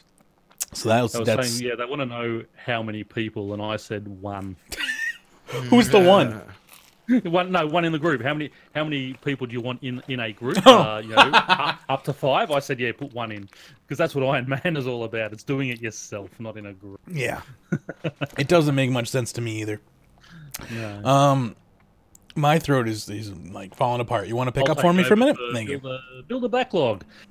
Players like to vote on our backlog and help us prioritize it. We'll be doing regular surveys. They're going to try and do it monthly, but definitely it will be regularly. The first is going to be this Friday, so look up. Which is what we just did. Wasn't that one we just did? No, this is for the backlog. No, that's a Ninja one. Yeah, and this comes out in a couple days. Yeah, they're going to do a build a backlog where you're going to have preferences on what you want them to work on first. There'll be a blog to explain each content to accompany it. Each update still has to be polled and they won't be guaranteed. If you don't want them, then just not going to bother about making them. Then they have a listing for their smaller updates, which will allow players to switch the ops on items in their action bar. Bounty Hunter closure and the rewards will be distributed. Dungeoneering contracts, they're going to do goals for Dungeoneers, Elite Hunter creatures, Elite Summoning Familiars. They're going to encourage exploration, the hidden items across the game world. They're going to double the reputation at Menethos. There's going to be a Gillenor Games agility sprint minigame coming back. Loot caskets dropped from skilling. New invention tools for Hunter, including a Clockwork Falcon and a Pyramid Plunder hard mode. So that's what they class as sort of smaller updates. Mod Pie won't be happy with the fact that bounty hunter closure and reward distribution is in that list. Yeah, well, Mod Well, Pie it's shouldn't dead. have spent development time doing bounty hunter and deathmatch when he could have 9 been. months. Yeah, maybe he should have Unreal. made a good Like, system. Well, I'm or, sorry, or Mod Pie. just like not done it because no one plays this game for PvP because PvP with EOC is just doesn't make any sense. You made like it for 40 people. It's time to close the wilderness and give us a whole new gaming area for some great dangerous Wilderness area with 2.0. monsters. But you know, anyway. Medium updates. Things like an alternative divination training method, dungeoneering trekking. It's a similar type of temple trekking, but in dungeoneering. So obviously we're taking some NPCs through and trying to keep them alive. Because it works so well in temple trekking that we want to bring it into another system that doesn't work very well. I enjoy I like temple that. tracking. I like temple. Pazuzu is a nice. moron. I hate I Pazuzu. I still go back and do temple trekking occasionally. I would love to see. I really would like to see temple trekking in dungeoneering. That'd be Some of interesting those to see how it goes. NPCs are dumber than bricks. Oh yeah, that will absolutely. But that's Yeah, but that's then they the- learn, and when they level up, they get better at it. No, I still Do don't. they, One though? of them's really dumb. Continue. Garden of Tranquility 2 to make Varrock more Please attractive. no. Hell High yeah! level falconry. What would you do? Did you say high level falconry? Where's Logo? Oh, right, that's in the Well, it's Piscatoris in the- Hunter it's area. One in the Piscatoris, yeah. Piscatoris Hunter area. It wowed me so much the first time. Anyway, sorry. They're going to getting a Falcon Familiar and a graphical rework. Invention Golems, where you have them gather your daily flaxes, staves, etc., that type of stuff. Oh, I'm all about that. that. Would be awesome, yep. They're going to do a Curadel's original quest. Origin. Now, medium updates. Hey, it's Origin, not original quest. It's Origin. Origin quest. Her origin Yep. story. I do like an original quest opposed to all the other ones that are. Curadel presents an original quest. New aquarium fish for waterfall dungeoneering and deep sea fishing. I noticed that they haven't put the Menaphos fish in there, but I would assume that they would add Oh those no, as that means. well. Oh god. Well, that's Hamster's fine. asking So that's if these are April Fool's updates. Now, David, because you have helped me so much, if they do any of these fish that you don't want to collect, come see me. I've got a ton of golden crackers and such. I'll break them with you. Same here. I think I do too, actually. A but yeah. player-owned armory to show off your collection. Again, Yeah, I I don't get really to show care off my about Of stuff dragon what? like that. armor. Yeah, finally. And this next one I really love, a skill cape quest. Level 99 requirements, gives you improved skill capes and perk choice, and the trimmed skills / combat pets. I just want to So say their that classes, their medium updates. I'm really sad to see that the Master Max Cape has kind of fallen by the wayside after the recent survey. Just want to say that. Yeah. I feel a little. I'm feeling sad about that. Doesn't necessarily mean that they won't do it though. Yeah, I know. I mean, it's just not going to happen this year. Yeah. I bet it happens by 2023. It'll happen by the time I'm Your eligible 5-year for plan. it, so it's good. Uh, Go Now ahead. No, you go. My story is mostly irrelevant, but I'll tell it anyway. I was going to say, like, by the time I actually am eligible for the Master Max Cape, it should be actually about 2020, I think. So, like, take your time. It's all good. Continue. That's it. By the time it's there, yeah. Now, the trim pets that they're talking about could either be one, obtaining the pet again that will trim it, give it recolors and look upgrades, or do some feats or achievements with your pet to trim it. Now, the only thing I want, if you're going to be doing this, the only thing I want is once you reach 120 or 200 mil, then you start siphoning your XP into there. That's the way you should be trimming your pets. I'm not The against that. Curadel's origin quest is her relationship with her father, Duradel. We don't know who her mother is, how she became a Slayer Master, or how she made the dungeon. Her mother's So a brutal they'll be talking about green that. dragon. That's why she hangs out in the ancient caves. Now, larger quests, Swerve. things like an Araxor quest, or a rework to bring down the prices and gain currency from logging in. Ha! Now, Sorry. now That's what I've been saying. I've been listening to you. Now, they were also talking about this. They wouldn't be like you get extra for logging in so many days in a row. It'll be just a flat rate. So whether you log in once a week or every day for a month, you're going to get that same amount each day. It's fair. We already get So, the bonus for being a member, right? That's it. So that's fine. Challenge improvements, parity across all the challenges and reduce the daily scape. They're looking for a clan boss, a guild overhaul to make them relevant, and there was that thing where they're talking about turning Artisan's Workshop into the smithing guild, so that sounded really good. Which we covered in our last show. Karamjan Temple, a pyramid plunder for woodcutting. A player-owned town where you'd be the mayor and you unlock different characters. A skill guide rework. They'll offer more info on unlocks and a Virago origin quest. I like the idea. I can't wait to see SimCity in the game player-owned town. DX knows what's up. Kingdom of Miscellanea, I've been a proponent of that for many years, that I like it. I just wish it went a lot further and deeper. It's pretty shallow. Yeah. And this is that opportunity. Is this actually happening? Or is this things we can vote on? These are things we're going to be voting on. Okay. These are things on the backlog that they'll be asking us about. Now, if you look at things like the Aura rework, they want to make Auras more accessible. And if you go and listen to David and Hannah's PVM perspective, the last one I think it was, they did talk about the problems with Auras there. So encourage everyone, go and have a listen to that and see why this is necessary. Possibly change the way they work. Auras, they don't want to be required for bossing. They may be removing accuracy auras altogether. The gain currency from logging in design, they don't count as dailyscape, because dailyscape is more about the game dictating what content you do. There won't be multipliers for consecutive days logged in, and they won't also have any windfall day where logging on a specific day will grant you more currency than usual. Bum, bum, bum. So, David, did you have anything you wanted to say about about removing those accuracy auras? Making auras more accessible is definitely good. I'm really interested in the survey where they talked about changing the way accuracy works. I think that's kind of a neat idea to make it so that... Do you think that's more important than controlling auras themselves? Well, I mean, the root of the problem with auras, the reason they're so important is because of accuracy is such a vital part of PVM. So if accuracy wasn't if low accuracy wasn't as devastating as it is, then auras would become much less of a requirement. So you could modify the root and actually get rid of the problem of Aurascape. Well, or at least alleviate it, right? Because auras will still be better. It might change it from auras. Auras are a nice, good buff versus now, which is auras are a requirement.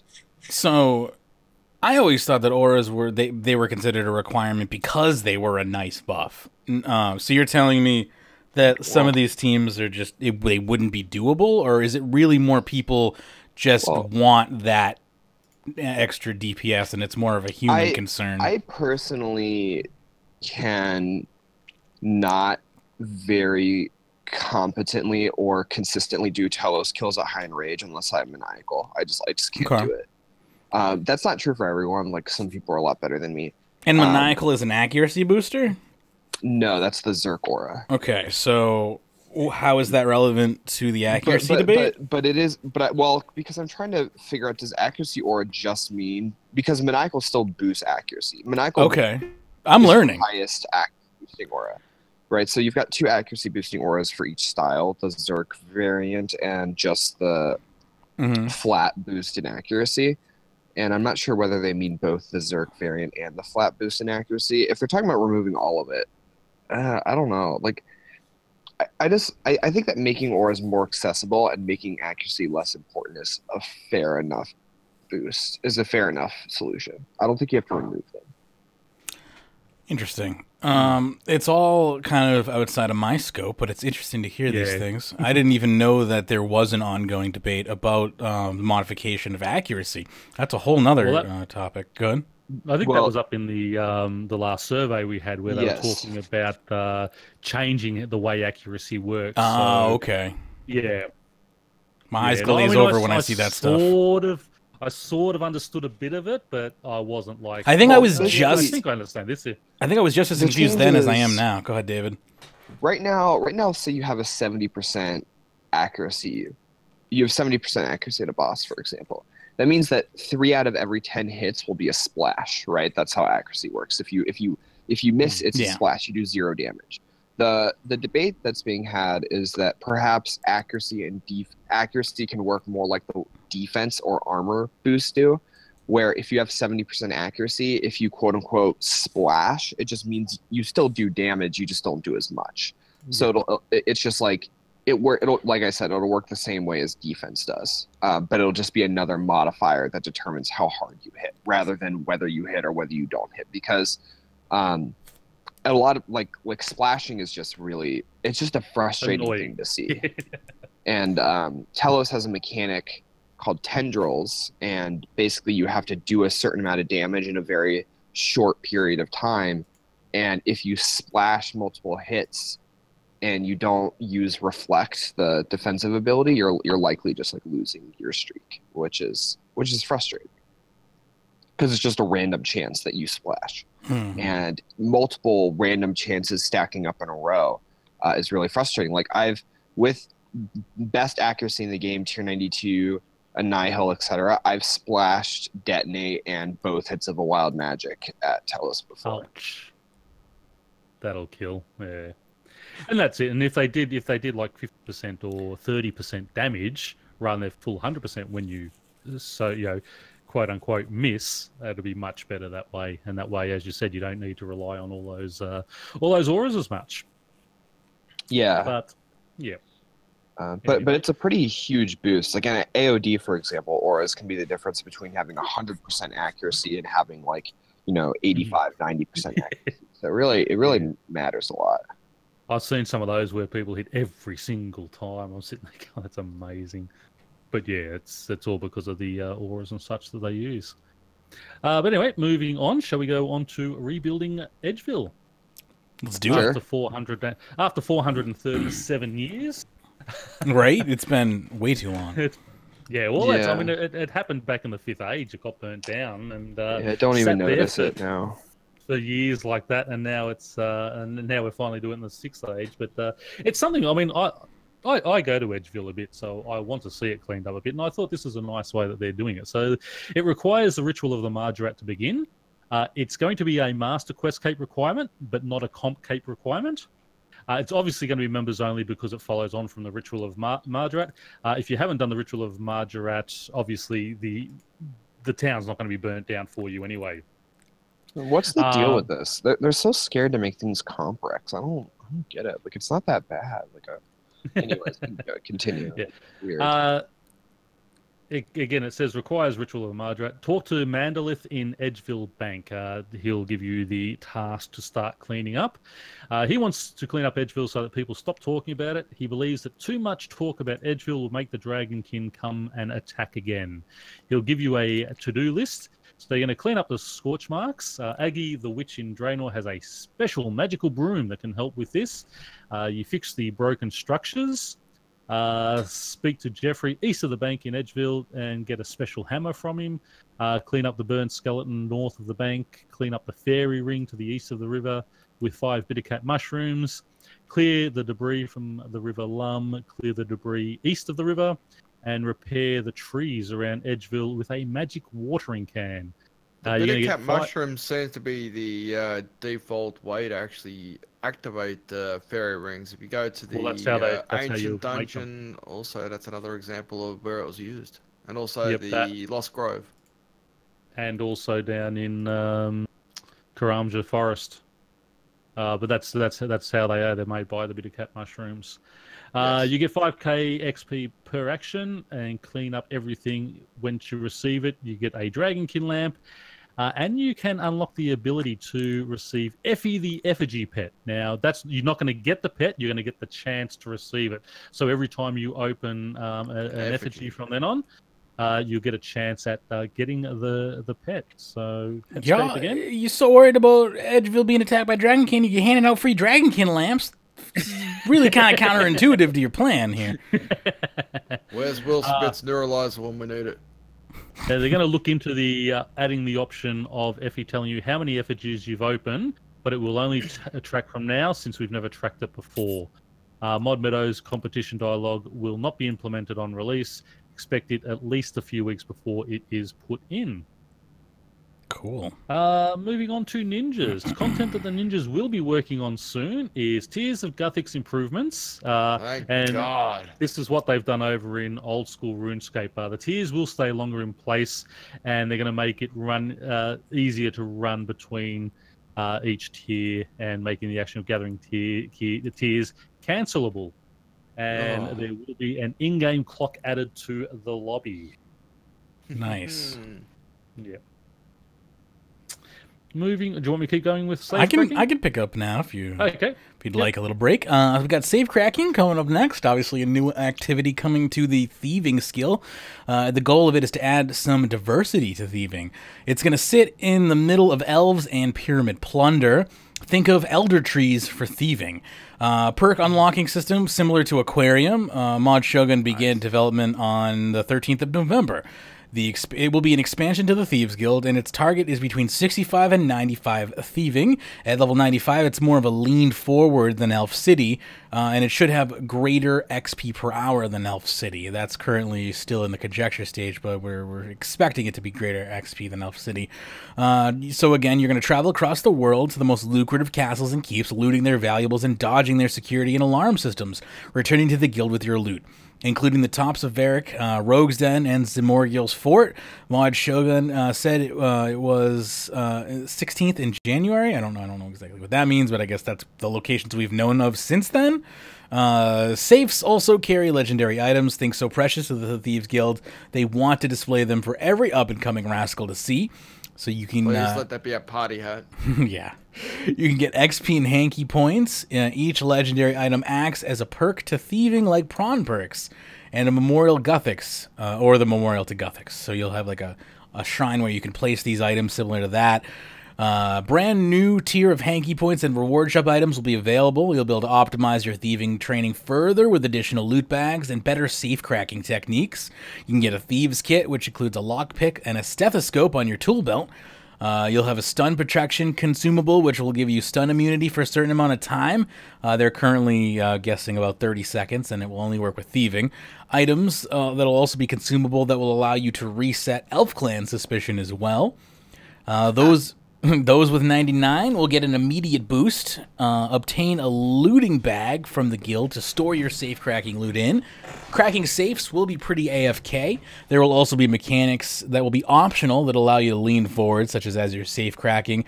There might be an indicator that will tell you when you're at the right combination. Clicking the safe again will guarantee opening it, but carrying on will only give you a chance at opening it. So again, you'll eventually open it if you're AFK, but if you're paying attention, you can complete this the action a lot faster and thusly increase your XP per hour significantly. Once looted, you can't loot the same one again for about 5 minutes, similar to how elder trees, when they go out, you gotta wait, find a different tree. Expect players to be making routes from going to safe. Every safe has a number of clicks to open, so we expect players to be optimizing routes.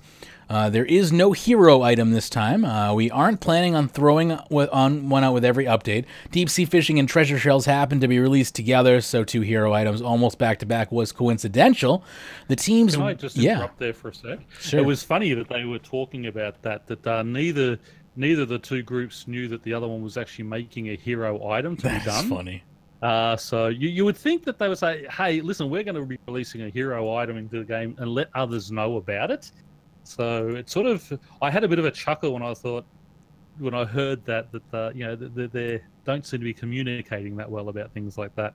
Yeah, they have little like segregated teams that they work on, and it sounds like they really don't communicate much. This is not the first time. A hero item should be something that everyone knows about. This is not the first time this has happened. The teams have just completely done independent things that have clashed with each other, or just like looked a certain way when it wasn't meant to look that way. Hero items need not be tradable or rare RNG drops. An idea can be to follow a path to earn it, which I'm also fine with that as well. Yep. Save cracking is not the first update of this month, and we're still talking about potentially including distractions and diversions to the content similar to deep sea fishing. I like that idea. Yeah, me too. I loved deep sea fishing and its random events. I mean, the fact that like you could just be fishing and all of a sudden like something would happen, Like, that was really cool. You could completely ignore it if you were like, I'm AFK, I don't want to deal with this. Or you could be like, cool, an activity. And they were, most of the time, they were rewarding. And they were fun. Yeah. Wouldn't that be cool if one of the really... DFDs... It wouldn't be cool if one of the DFDs was like one of the old security guards coming and take you and put you in a pillory box or something. Yeah, it's just kind of like the Klepto. It's like the game Klepto. I think it's called Klepto. Maybe, yeah, no, that's what they want to. They don't want to take you away from that area, and that's exactly how they got deep sea fishing right. It doesn't take you away from the area. Yes, I'm going to run over there. I'm going to get that little bonus XP boost or whatever. Or no, I'm just going to sit here and keep going. There's no one else kicking the jellyfish, so I'm just going to leave it alone this time. That was D&D's done right. Yeah, and you got to kick the jellyfish off the wharf. Yeah, get it back into the ocean. I've obviously haven't come across that D&D yet. Yeah. That was the first one I saw. Because I want to kick some jellyfish. That is the other beauty about it, is it's random. It's not like, okay, at 9 o'clock this is coming up, at 9:30 this one's coming up, at 11 o'clock this one's coming up. It's just totally random when they're going to appear. Yeah. So that's what I really like about it. That's D&D's done right. Yeah, that is definitely. When you can incorporate it into your regular training seamlessly like that, that is definitely done right. Soul in a Box will have no effect on these safe cracking saves. There is a chance to get the thieving pet, and we want to add more skilling achievements. Currently in the skills tab, there's only fishing and divination. Probably we'll add crack all safes or crack all elusive safes. And again, adding more achievements on the skilling side of things is excellent. Yeah, definitely needed. I love unlock type of things, and that's why deep sea fishing, I've gone and unlocked all those.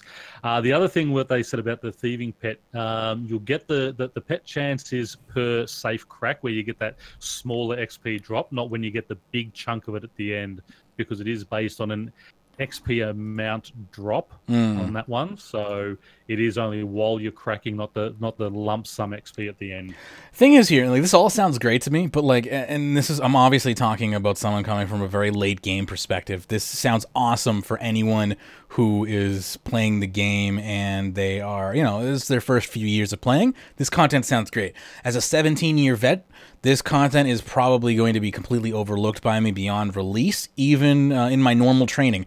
And that is only because of the way I train, and specifically XP per hour falls at a very close second to GP per hour for me, and I slightly prioritize GP over XP. So even if it's like 500k an hour doing this lean in, I'm probably going to do elves anyway, because I want like the 200-300k an hour GP.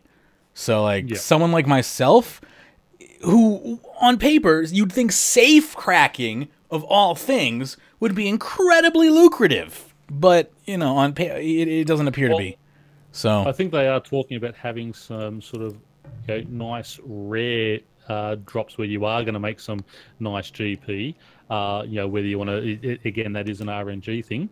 That's why I like the idea of having sort of an achievements path attached to it, because that'll give me the incentive to go and do it. Because like yourself, I mean, I'm not an XP per hour person. I'm just sort of have fun, and if I'm thieving, elves is the easiest way, because I can get my clue scrolls and everything from them. But if they've got an achievement for me to unlock, or I got a rare chance at a little safe pet that runs along behind me, that type of thing, like a safe on legs. A little rolling safe that you can tow behind you. How cool would that be? It's combat animation as it just like jumps in the air and falls on you. Slams. It crashes through a ceiling.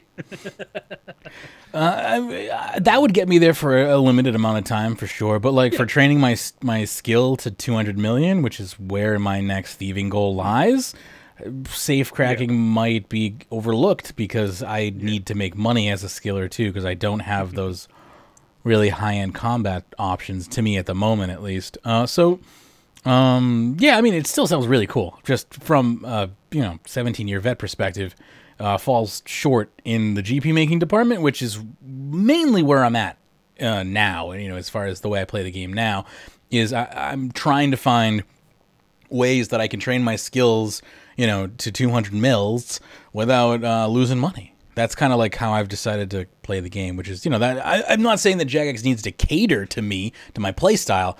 I'm just offering my perspective. And now there are things out there that do cater to that. Oh, yeah, there are. And you'll use those methods. Exactly. I'm just like, I would pick Elf City thieving over safe cracking because, that's going to suit my play style more. And I'm just saying why. Anyway, moving on to line fire making. So Char's training is no longer going to be a weekly, made permanent do whenever content, and it will be reduced to 5 minutes instead of 10 minutes, adjusting XP rates accordingly, made the content feel smoother. Lighting fires was really slow. You always had to position yourself weirdly. Removed all of that. You can now even surge while lighting fires. Reduced dailyscape, now a viable training method that costs no money and has high intensity. Requires 91 fire making and the Firemaker's Curse quest. Not as good XP as Jadinko's Lair. Comparable to Pyramid Plunder, 5 minutes of doing an activity with a chance of receiving a scepter. In this case, it's 5 minutes of making symbols, and the more symbols you make, the better chance of receiving a pitch can. It gives you the option to train 99 fire making and make a bit of money, which isn't really an option in fire making. Excuse me. Spiral gives best XP per run, but you can't make as many per run as, say, crosses, which gives less XP. So if you're going for more symbols a run for the best chance at a pitch can, you might be sacrificing a bit of XP. Individual fires at the cave, which gives token XP, will give pet chance and strain rocks, etc., but the XP received on completion of a symbol won't. Regular boost will still apply to the symbol completion XP, though. No change to obtaining the flaming pets. I think they did mean. So there is no change to obtaining the flaming pet in the process, is what they're saying there. Okay. The pitch can has a certain number of charges, uses 1 charge per log lit with 1 in the inventory, has a use in not just fire making but also bonfires. Pitch can lets you just throw logs onto a bonfire slightly faster. Sits in the inventory, so it can't be augmented. Tradable when empty or full, but not in between. Has the option to empty it, but if you want to make it tradable. Refill the can by making symbols in Char's Cave. If you want to earn more money while training at Char's, take an inventory full of empty cans and fill them up passively and sell the full ones for profit. Don't you get a bonus if you make, I think it was the Zara symbol inside the Char's training cave or something? I can't remember. That's cool. I didn't know that. I've never done Char's training beyond the quest. I did it a couple of times. I got it done for that horrible quest, and that's about it. that was the end of it for me.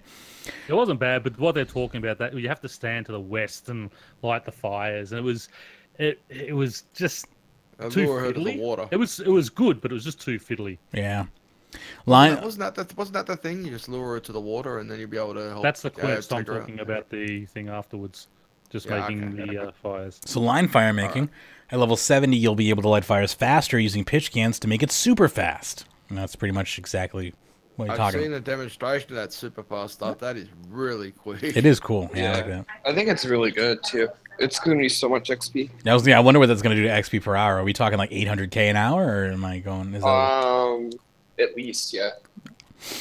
Moving on, unless anyone has anything else they want to talk about in regards to line fire making or fire making in general. It sounds like it's a nice little update to give some versatility to the skill. As we said, we still want a reason for getting these skills to 99 other than just a max cape, and using fire making for smithing is the start of that, but hopefully there'll be more things coming into game. That make the skill a useful skill, not just I've got to get it for max. Decent start, though.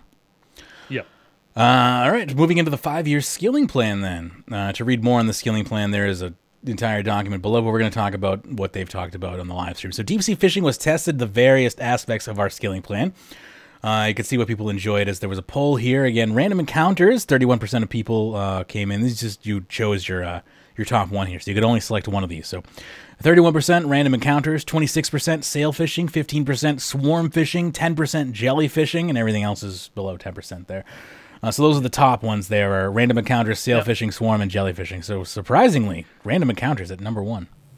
Yeah, but again, what I said about them here is just because one of them, magical fishing spot is at the bottom doesn't mean it was bad. Yeah, no, it just wasn't your favorite. It just means that people preferred. If you're rating these, everything down there I think is good. The random encounters is, as I said, that is D&D's done right. And sailfish fishing, obviously, the GP you're making per hour down there makes that I came across excellent. that wandering trader today. That was pretty cool. I got a green. Yeah, you want the red I map. haven't done it yet. Oh damn. Yeah, the red one's the one where you get the Turadel? No, I can't remember the name of it. The fishing one. Tavia's just because Tavia's, that's the one. But just because one's right down the bottom with 5% doesn't mean that people didn't like it or it's bad. It just means they preferred the other ones more. Yeah. So yeah, people really like the in-skill events. The fact that it came in #1 is the best thing because minigame distractions and events is definitely something we want to do more of. Why did we pick fishing first? Relatively well filled out, and a lot of people have 99. Because we felt like fishing never changes in terms of its core mechanics. It has the same vibe to it all the way through, so we wanted to add variety to it. Fishing is also popular past 99, so it makes sense to test it with a skill with high participation. What do you Again, that would have been their perfect one to make their next 120 skill for those very reasons they have said there. And they, I do think they missed the boat a bit by not making deep sea 99 to 120. But anyway, that's... I would like that. As somebody who's already on the road to 200 million in the fishing category, I would have been fine with that. Between high intensity and low intensity, there is so much room for what we can do. Number of clicks, puzzles, optimizations, etc. Although safe cracking's cracking indicator is only 1 click, the intensity stems from having to pay attention for when to click. When we know what diversity means for gathering skills, but what does it mean for skills like agility, dungeoneering, or slayer? We haven't changed the core of dungeoneering since its release. Agility so far only added new courses. We could do things outside of courses to diversify the skill. Please, yes. I've been waiting for agility to get a rework before I train it to 120, specifically because of that. Wow moments. Deep sea fishing boosts is 1 tier higher than bird nests. Red map is what a wow moment is. We wanted to fill in the gaps between 0 and wow, basically. So, things that you get along the way. Skilling making GP. Right now the focus is to make skills earn GP. Not concerned with making it compete with bossing right now, but if we can find something for skilling to make a lot of money for a lot of effort and preparation, then we will. So that line right there is pretty important to me. Go ahead. Yeah, I don't expect skilling to be bossing GP. I don't want it to compete with I'd love it to compete with Telos, but I'm not going to expect it to compete with Telos because Telos has real risk of death. And, you deserve your 20 or 30 million an hour that you make there. But it should be on par with high-level Slayer like your Dark Beasts, like your mages, spiritual mages, like your Abyssal Demons. That's where it should be. I think so. And especially because Telos is more like 60 mil an hour. Also, yeah. Well, however much it is, but I mean, and you deserve it because it is so hard to do down there. And that again, that's where with this fishing update, in that sort of 99 to 120, you could have had another area that is a dangerous fishing area, and you go out there, and there's a chance that if you're not watching, you can get dragged off the pier by a kraken that it can either kill you if you don't swim back in time, or at least if it pulls you off, you lose your inventory full of fish that you've already fished. You're actually thinking of Sea of Thieves, actually? Sorry. Wrong game? What's that? No, I'm joking. You haven't played Sea of Thieves, so you wouldn't understand. Sea of Thieves, shout out! No, but really, it would be great to have stuff like that. Have those dangerous areas where you're going to earn more GP, but there's risk for us as well, where, if you go out on a boat, the boat can sink, which they try to do with fishing trawler, but do sort of something like that. That's if you're cooking rocktail, you can burn your thumb, shit like that. Hey, have the fat flare up and burn your eyebrows. Right? We're thinking of the hard-hitting solutions that Jagex can't here at RuneScape Weekly. Let's see here. So what's next? Make a lot of skills more diverse, give players more choice. Okay. That's very broad and doesn't really mean anything to me, but... So much of this sounds so meaningless. Like, every point could be like, our first goal is to make skilling better. Our second goal is to improve skilling. Our third goal is to make skilling more fun. Great. I'm with all of it, I guess, but it just seems so broad and so vague. I mean, the only thing I can say is in their defense is they've done a good job this year so far. Like, deep sea fishing has been really good. Kluskal rework was really good. So, like, at the very least... Line fire making looks good. Their fire making rework looks like it's going to be pretty good. So, mining and smithing rework almost looks good. We'll get to that, in a minute. We'll segue there. We got a little more information here to talk about. Yeah, for the most part, they've released decent skilling updates this year, so I'm kind of like, okay, you want to just say, abstract crap like that? All right, I'll give you a hard time for 2 minutes instead of 5 minutes. Let's continue on here. Key milestones is another big update. They need not be untradeable, need not be endgame or big. Ivy is at 68, for example. Summoning has tradable and level locked behind its pouches, for example. So I think key milestones and skills are important. I definitely don't think that they should be untradeable. I mean, I don't even think that they should really... I'm not a fan of untradeable items in general because it doesn't offer many money-making opportunities. And unless... But what they're talking about for yourself, so like overloads, where you get yourself to that level because yeah, but that's like, something you can make for yourself to use. Think outside the box. What if overloads were tradable? I want overloads to be tradable. If you watch that live stream, they specifically do not want overloads to be tradable. And I still think overloads should be tradable. Supremes should not. That I'm fine with. Yep. But due to creep in potion production, up to overloads needs to be tradable at this point because no one's just straight up drinking overloads anymore. This is 2018. You don't just drink an overload. You mix it with something. Supreme, or it's a holy, or it's yeah. So the fact that the overloads used to be the end, they are now the base ingredient for a lot of people, and they need to be treated like a base ingredient, in my opinion.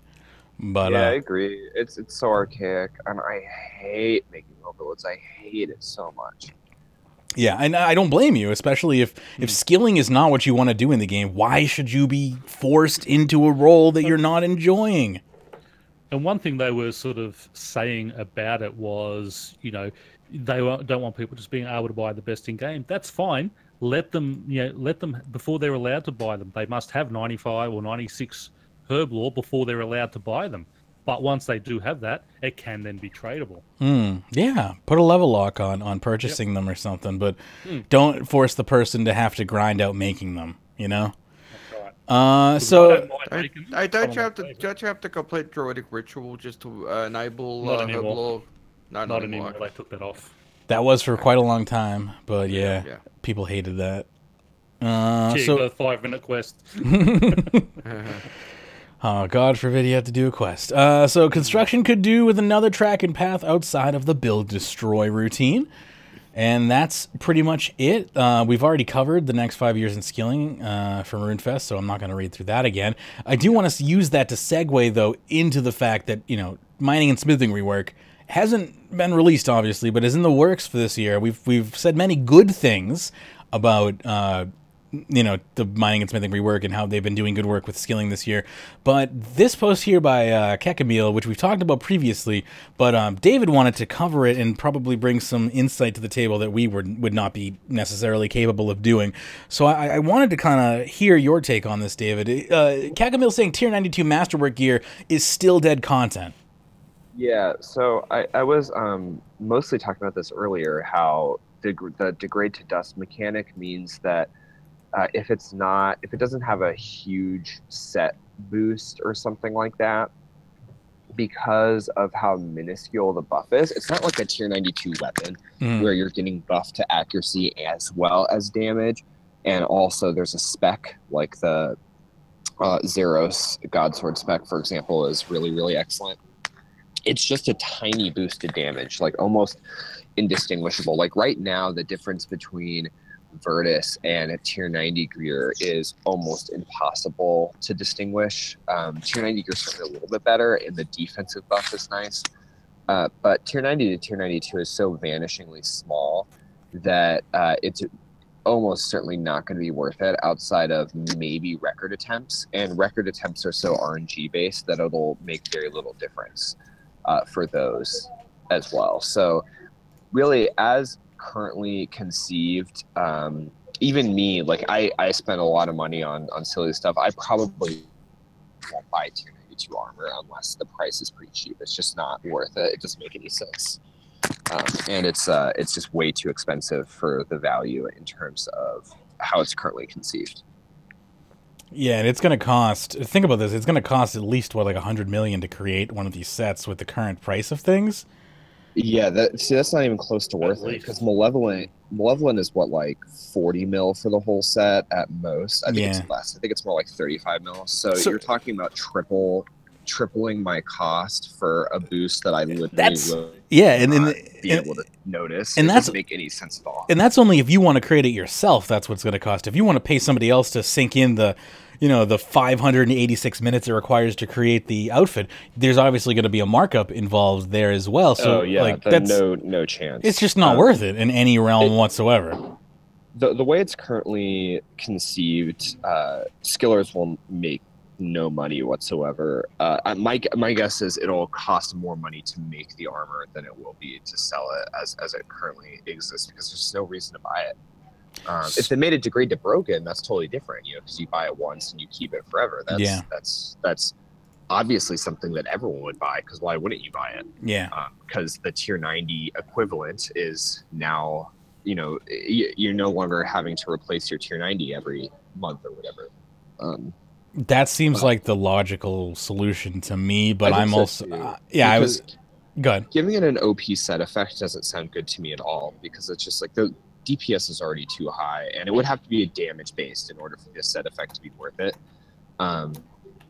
Because it's just like there's no boss that exists where you need food at the current moment. At least among the people who would spend hundreds of mils on tier 92 armor. If you're going to do that, you're probably in the group of people who don't eat at bosses. So it would have to be a DPS improvement, and it would have to be pretty tremendous. So I think that's just too much power creep. I think degrade to broken would be fine, because then you spend like 250 mil on a set or something like that, and then that's fine. But it won't be anything like Telos, because the weapons are much more important than armor, because again, boost to accuracy, and they're degrade to broken, not degrade to dust, and they have a spec, which is why those weapons maintain about a 1 bill value. Good info. So in its current state, it's probably, I don't foresee people being very happy. And by people, I mean skillers being very happy, or PVMers being very happy, because they're not going to want to purchase this gear. So and everyone loses in this scenario, right? Yeah, I mean, it's just like, if it comes out as it currently is, the 120 mining and smithing update will just be an XP change. It's not going to make skillers people. Yeah, I was saying the only money making for skillers would be for people buying undecorated, like +5 weaponry, so they could quickly decorate them or whatever for the large chunk of XP. There's still that, but masterworking itself, the actual like thing that's supposed to make people money, will be absolutely worthless, which is very sad. Yeah, unless something changes, masterworking will be almost no GP per hour. Yeah, like less than like sailfish. But yeah, good information. So hopefully this will change. We've obviously put it out there for that reason, to get people talking about it. And again, there will be another beta, I believe, for the mining and smithing update for the smithing side of things coming up in the next couple of months. So I'm sure we'll have another opportunity for the for this to be addressed, and we'll see if anything gets changed. And stay tuned to RuneScape Weekly to find out what happens, I suppose. We'll continue to follow that story. We also have another PSA in relation to PVM here. Is in its current state, more than 15% of players will go over 1,000 loot strive from Lil Tuzzy, which is basically what we talked about in that poll, right? People want to be able to get the pet off of lockdown. Is this in relation to why people can go 15%, or is this unrelated and this is just some crazy math that I don't understand? No, this is basically just like how rare Tuzzy pet is, given how the reset lock. It's just like ridiculous. Like you could literally do 1,000 kills on reset and still have a decent chance of not having the pet. I just think it's silly. Like maybe it's just like a personal thing. I've been a little Tuzzy off of having the title since release, and I just think it was a lot of fun when they released the regular boss pets non-lock, because you could get the regular BM pet and the Yakka pet without the reset. So I think it'd be a good change. So Lil Tuzzy, what does Little Tuzzy lock behind it? Is it required for any titles or no? It's just required for the raids title, the collection title. What's it called? Like the Savior or something like that. Whatever the clue.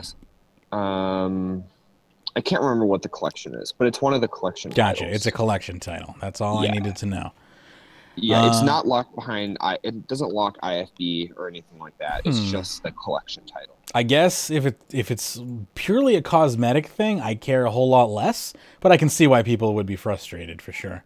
Yeah, it's purely cosmetic, but it it's just annoying to me. I don't see why it should be locked. Fair. No. And that's what we said before. I mean, and that's one thing they should unlock so that you don't have to wait every 2 or every 3 days? Every 2 days. Every 2 days. You should be okay. I've gone down there, done that. But now I can keep going and I can take friends in or, help people who want to get their comp capes or whatever. And, you have a chance at a pet at the same time. So, yes, you're going to make that money off those players, but there's also a good reason for you to go down there as well. Good stuff.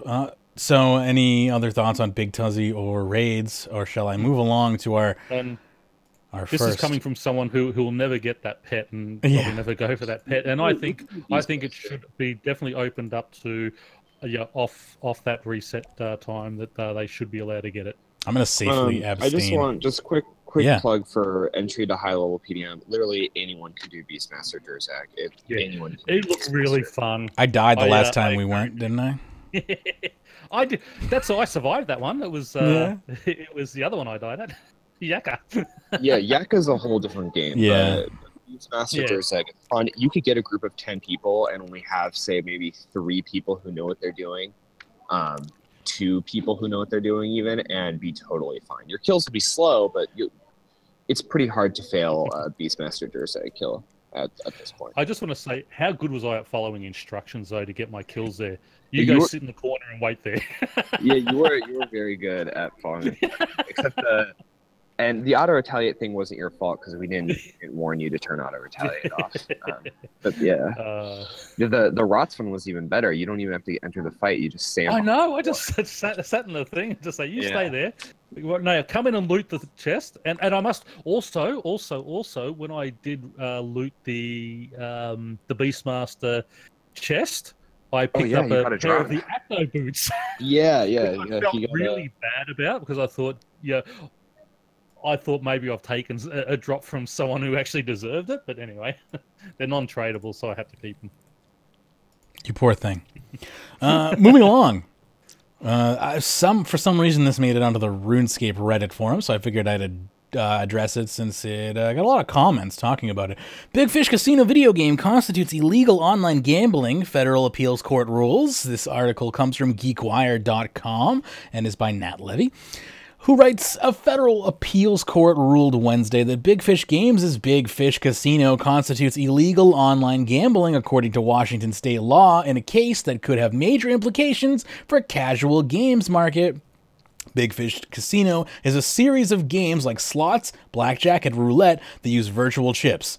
The chips have no monetary value themselves, but players can only play as long as they have chips. If they run out, they have to wait until the game offers up more free chips, or they can buy more chips to jump back in. Quote, without virtual chips, a user is unable to play Big Fish Casino's various games. End quote. Judge Million D. Smith of the Ninth Circuit Court of the U.S. Appeals wrote in his opinion Wednesday, quote, thus, if a user runs out of virtual chips and wants to continue playing Big Fish Casino, she must buy more chips to have, quote, the privilege of playing the game. Likewise... Now, can that be sexist where he said she must? It could be, I guess. Say they must. That's the new thing to do in a lot of posts, is to say she because it's inclusive of he. It technically does have the word he in it. Oh god. Yeah. Likewise, if Likewise, if a user wins chips, the user wins the privilege of playing Big Fish Casino without charge. In sum, these virtual chips extend the privilege of playing Big Fish Casino. The legal dispute dates back to 2015 when Cheryl Cater sued Big Fish's then parent company, Churchill Downs. She claims to have spent more than $1,000 on Big Fish Casino virtual chips. The suit argued that the chips represented something of value, a vague clause within Washington state law governing gambling. In 2016, a U.S. District Court judge in Seattle threw out Cater's complaint. Today's decision reverses that ruling. Quote, despite collecting millions in revenue, Churchill Downs, like Captain Ronald in Casablanca, purported to be shocked to find that Big Fish Casino could constitute illegal gambling. We are not, Milan wrote. Smith continued, we therefore reverse the district court and hold Big Fish Casino's virtual chips are a thing of value. Big Fish Casino constitutes illegal gambling under Washington law. In addition to something of value argument, Cater argues that Big Fish Casino players are able to cash out on their virtual chips by agreeing to sell them for real money on a secondary market and then transferring them to other users. The appeals court rejected that argument because Big Fish prohibits those transactions in its terms of service. This microscope on Big Fish comes as it is under changing ownership. Churchill Downs purchased Big Fish Games in 2014 for $885 million. 3 years later, it agreed to sell Big Fish to Australia-based Aristocrat Technologies for $990 million. Today's ruling kicks the case back to the district court. Churchill Downs could also request to have the case heard in front of a large appeals court panel or petition to argue the case in front of U.S. Supreme Court. Quote, it sounds like an emphatic win for the plaintiff, and it is a clear win, but at the same time, it's just based on allegations of the complaint, which Big Fish has an opportunity to rebut. Venkat, I cannot say that name, an attorney at Focal PLLC who is not involved in the case but is participating in another online gaming lawsuit. His firm is representing gamers in California suing Tryon Worlds, developer of game called ArcAge. They also developed Rift, by the way, if anyone's ever heard me talk about Rift, which is marketed as free-to-play but includes in-game purchases, arguing that the company violated false advertising and consumer laws. We have reached out to Churchill Downs for comment and will update the post if we hear back. It's easy to see implications the case could have on the mobile gaming world. A lot of popular games use this concept of virtual currency of some sort that reloads over time for free or can be purchased to continue playing. If rulings continue to favor the plaintiff, it could open up gaming companies to lawsuits from players who have spent a lot of money on these games. Online gambling lawsuits are fairly common from small mobile game makers to gaming giants like Valve. However, this case is rare company because the game companies came out victorious in past cases. Smith, in his opinion, acknowledged past cases, arguing that each one dealt with different state laws, as there are no specific federal laws governing online gambling. That broad something of value phrase is what makes this case stand out from the others. That these state law throws a wrench into the issue, says, I can't read that person's name, it's just a little, sorry. Would gaming companies... What? Just say it short, Balas. Yeah, I'm just talking about Mr. B, Esquire. Would gaming companies be elsewhere have to comply with this state law? Can they write into their terms of service that by playing a game they agree to another state's laws? Quote, the fact that it's state law is a wrinkle because it's not easy for Washington to reach outside its borders and enforce Washington state law against foreign companies. That's always a tricky issue in the legal arena. And that's what this really all boils down to, I think, is the fact that how can you enforce, forget U.S. law, this is a specific state inside of the U.S., like, it's not going to happen. This is just even if this was federal law, I don't think that this could affect, again, bringing it back to RuneScape here, this can't affect RuneScape because unless this was a law that happened inside of the UK. It's just not going to happen. I appreciate the sentiment of the article, though, and you know, it's nice to have a discussion about these things. Yeah, I just think if you can play a game that you can complete free of charge, like I'm doing with Elvenar, that does offer in-game purchases for people who want to do it faster, And I mean, probably Elvenar is probably not a good one to use because there's no actual gambling on that. You're just buying those things faster. But I quit Elvenar because it's too predatory for me. Yeah, it's too predatory. The way they do it for me is too predatory. I've actually just completed the last 2 with and got all 3 without having to. It sounds like they're making it better. To be fair, they have made it a little bit better, but yeah, but still, but things like, I mean, I play World Poker online as well, which gives you a certain amount of free chips each day, and you know, I've sort of the first day I played it, I lost all my chips. I waited till the next day, got my new chips, and I sort of built it up. You don't have to buy those chips. I mean, there are the free ones there, and I know people say, "Oh, yeah, but people, you know, gambling addiction." Yeah, this doesn't even have anything to do with gambling addictions. Funnily enough, though, right? Like the loophole is right. strictly about something of value, which is what makes this so unique to other cases. That's exactly what I was going to say. Now, what is that? Anything that you actually pay real money for is something of value. Something of value. Yeah. So. Something of value is so subjective. Literally, I could take a crap on the floor next to my desk and say I have produced something of value. Because, like, I mean, I could put that into a bioreactor. Flies into it. Yep. Yeah, and flies, super into it. I could sell that shit to them easy, no pun intended.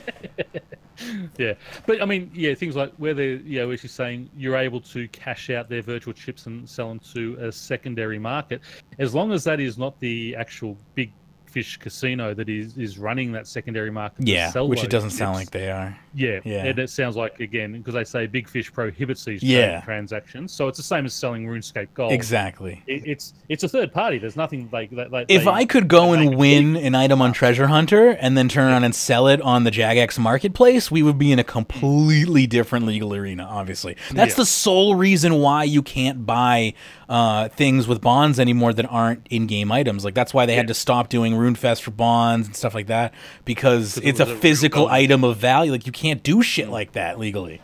Yeah.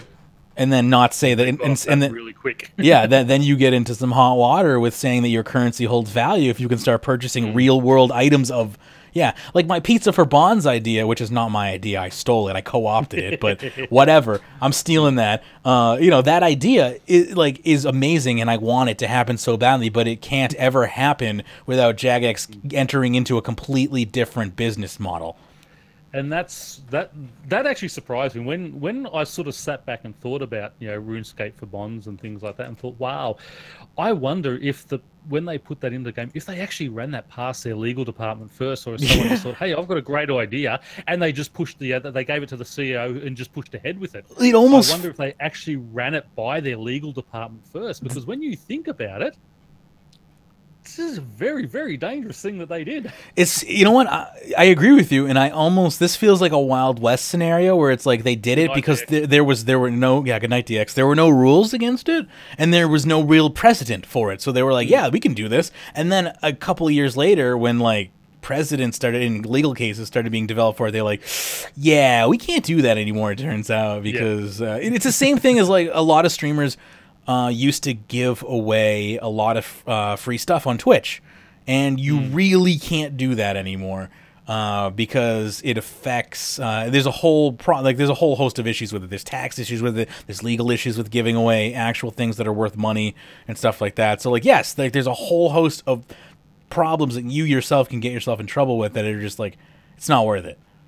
So, yeah, doesn't surprise me. But it'll be interesting to see how this goes, but again, as you said, it is one state that has this issue, and myself personally, as long as you can keep earning free ones, I have no issue. If you want to sit there and get it done quicker, I mean, you do things like that, you got to start calling out games like Candy Crush and all those other games where you run out of lives and you buy more lives. Well, that's a real life value. The second I can cash out my candy into money, that's a real life value. But no, that was a good find, that one. It was a fun article. So I'm gonna skip over the one about the poll because we already talked about the poll, and I'll go right to our last topic of the day, which is just simply gonna be a monologue for me because there's literally just a picture, and I know what happened here, so I'm just gonna talk about it and explain what happened, and then we can open up the floor for people who just want to plug stuff and talk for the last little bit of the show here. But the title of this Reddit post is, I got alerted of a virus when I tried to reinstall RuneScape. Oh dear. And so here it shows a picture of them downloading RuneScape in Chrome, and it's just saying failed, virus detected. And they have the audacity to ask if RuneScape is a virus.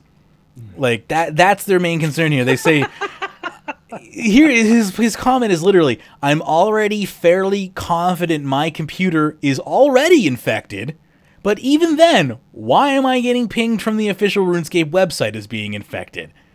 All right.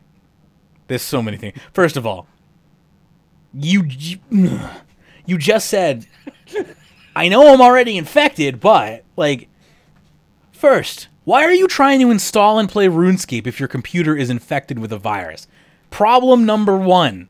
Let's, I know my engine doesn't work, but, I figured I'll just drive down to the mechanics first, get some gas with it, go to the market. No, your engine's broken. Have it towed. Get it fixed. Your computer is infected with a virus. Don't go joyriding playing video games on it while it's infected, you idiot. Second of all, it can't get any more infected, though. Yes, it can. You just log into RuneScape World 84 portables. Then it can be even more infected. There you go. But, so basically, what I wanted to explain here is if your system is infected with a virus, certain types of viruses are intelligent enough to co-opt other executable files and add their code into them. The purpose of this is to hopefully get you to spread those files to other computers or networks. So what's happening here is you're downloading an executable file, runescape-setup.exe, okay? Cool. So that file hits your hard drive, and then what happens is the virus that's lurking on your system says, hey, he just created a new executable file. Awesome. Let me go attach a copy of myself to it, so that way when you run this executable, it will first run my virus code. So, bam, now you have an infected version of runescape.exe. So what's happening is Chrome will scan every file you download. So what's happening is the virus is infecting it before Chrome even has a chance to scan it. Chrome then scans it, cancels it, says there's a virus in this file, because it put a virus in the file. The virus that's on your system infected this file that you just freshly downloaded in hopes that you would spread it to other computers or networks and infect them as well. But that's why you would see an official source looking as it's an infected source. Anyway, that's all I got. Yeah, I always have a chuckle at those ones. I mean, to me, that's common sense, but I could understand why that wouldn't be something that someone would understand, I guess.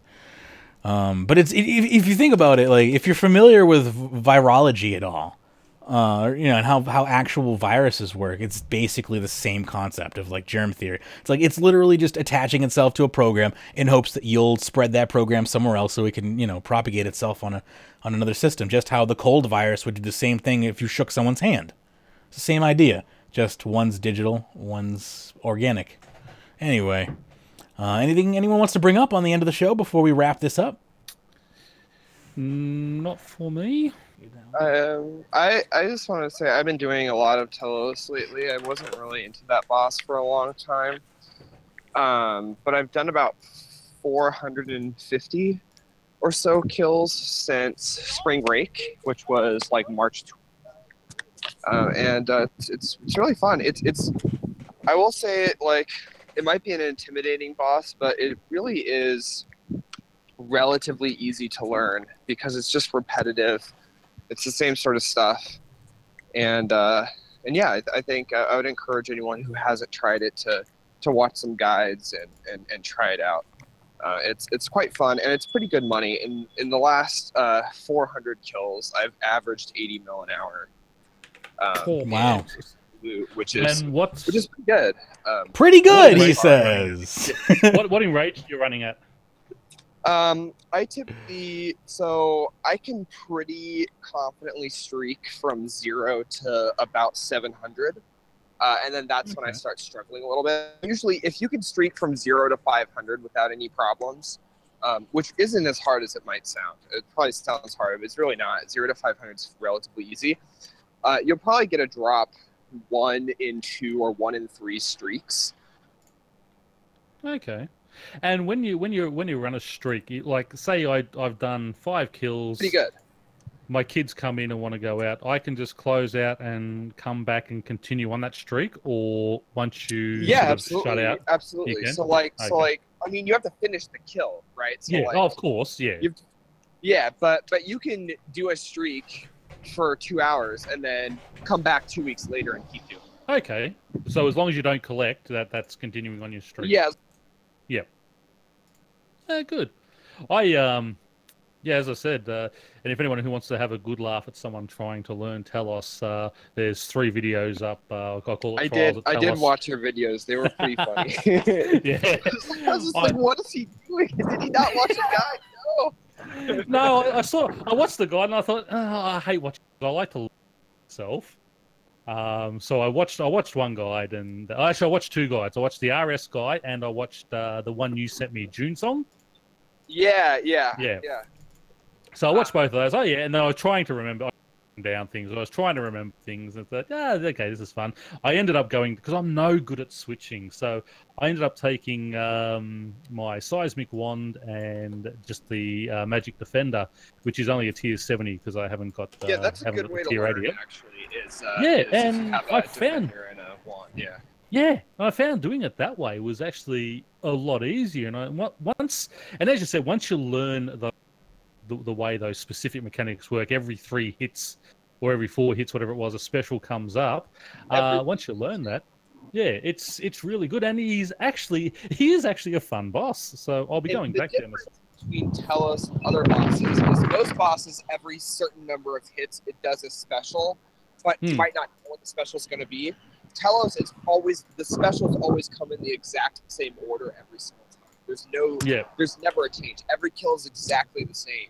And that kind of makes it... You build a muscle memory over time. It makes it pretty doable. Yep. And it's by far the most GP per hour in terms of its ceiling of any boss. Like, nothing else is close. AOD used to be a rival. It's not close, and I can't imagine Select. What happened to AOD? Yeah. Well, just like over time, codexes have crashed a lot. So they used to be like 750 mil. Now they're like 500. Gotcha. 40 mil. And you got to split that between. I mean, it's still good. It's still probably like 30 mil an hour, which is fine. But it's not like, Telos could be up to 60 or 70 pretty easily. Good to know. Plus, it's solo. You aren't relying on always having 6 other people online who want to go with you. Yeah, that's the whole grouping thing is, that makes sense. And you got to split with people, and I didn't consider that. I just assume you can solo everything in the game, but that's not how that works. No, he can only trio. He can only trio. Even the mighty David has certain limitations. Well, on release, for AOD, the very first kill I got was actually we were doing 5-mans because if you remember, it was only 5 drops that could roll as a pet or whatever on release. And so my friends and I, we 5-man for the first 2 days. Wow. It was fine. We just thought it was a 5-man boss. Once we realized it was supposed to be done with 7, we were like, wow, this is easy. And this is from a guy who also has trioed Virago too. Don't forget that. Trio hard mode Virago. Hard mode Virago, that's right. Yeah, I've duoed Virago. But I've trioed hard mode. Radio. Well, Duo Virago is pretty standard. That's just like the standard team size at this point. I think some people still trio, but I don't know. Most of my friends just duo now. Cool beans. So Pern, where can people find you in the meantime? Just look me up at Pyrnassius RS on YouTube. And I'm trying to remember to log into Discord a bit more. So you always, leave me a message there if you want to. And when I remember to log in, I can talk to you there. But I'm trying to hang out in Discord a bit more now. Cool. You can also find Dxthelb on YouTube and Twitch. And if you want to find RuneScape Weekly, we got a Facebook page for you, facebook.com/rsweekly. Got a Twitter for you as well, @rsweekly. Discord channel is discord.runeweek.com. We also have an in-game clan chat kill, skill, and chill. or clan.runeweek.com if you want to check out our Rune Clan rankings. You can also help us out if you'd like. We have a Patreon page, patreon.com/RuneScape. You can go there. You can pledge any amount you'd like. You can get the pre-shows that come with these shows. We had like a 49, 50-minute pre-show on this show. That will be posted after we hop off here, and then I'll be editing the regular show, which will then be up. And, of course, if you missed any of this show, it'll play as a rerun on Twitch. So stand by for that. If you missed any and want to catch the rerun, it'll be playing after that. So feel free to do so. I also want to do a big shout-out to our top Patreon supporters, including David, Ephicxstix, and Sudwood. Thank you so much for continuing to support the show. Really do appreciate that. And, yeah, we'll be back next week to do it all over again. It is PAX week. If you're at PAX East and you want to meet up, hit me up on Twitter or whatever, or Discord. I'll be roaming around, checking out panels for the most part and whatnot. But definitely down for meetups if you're in the Boston area or you're going to PAX. Let me know. Anyway, that is going to do it for this episode of Runescape Weekly. Again, I'll be at PAX on Friday, so this is your Friday show on Wednesday, and we'll be back next week to talk PAX and talk more RuneScape. We'll see you then. And as always, happy scaping.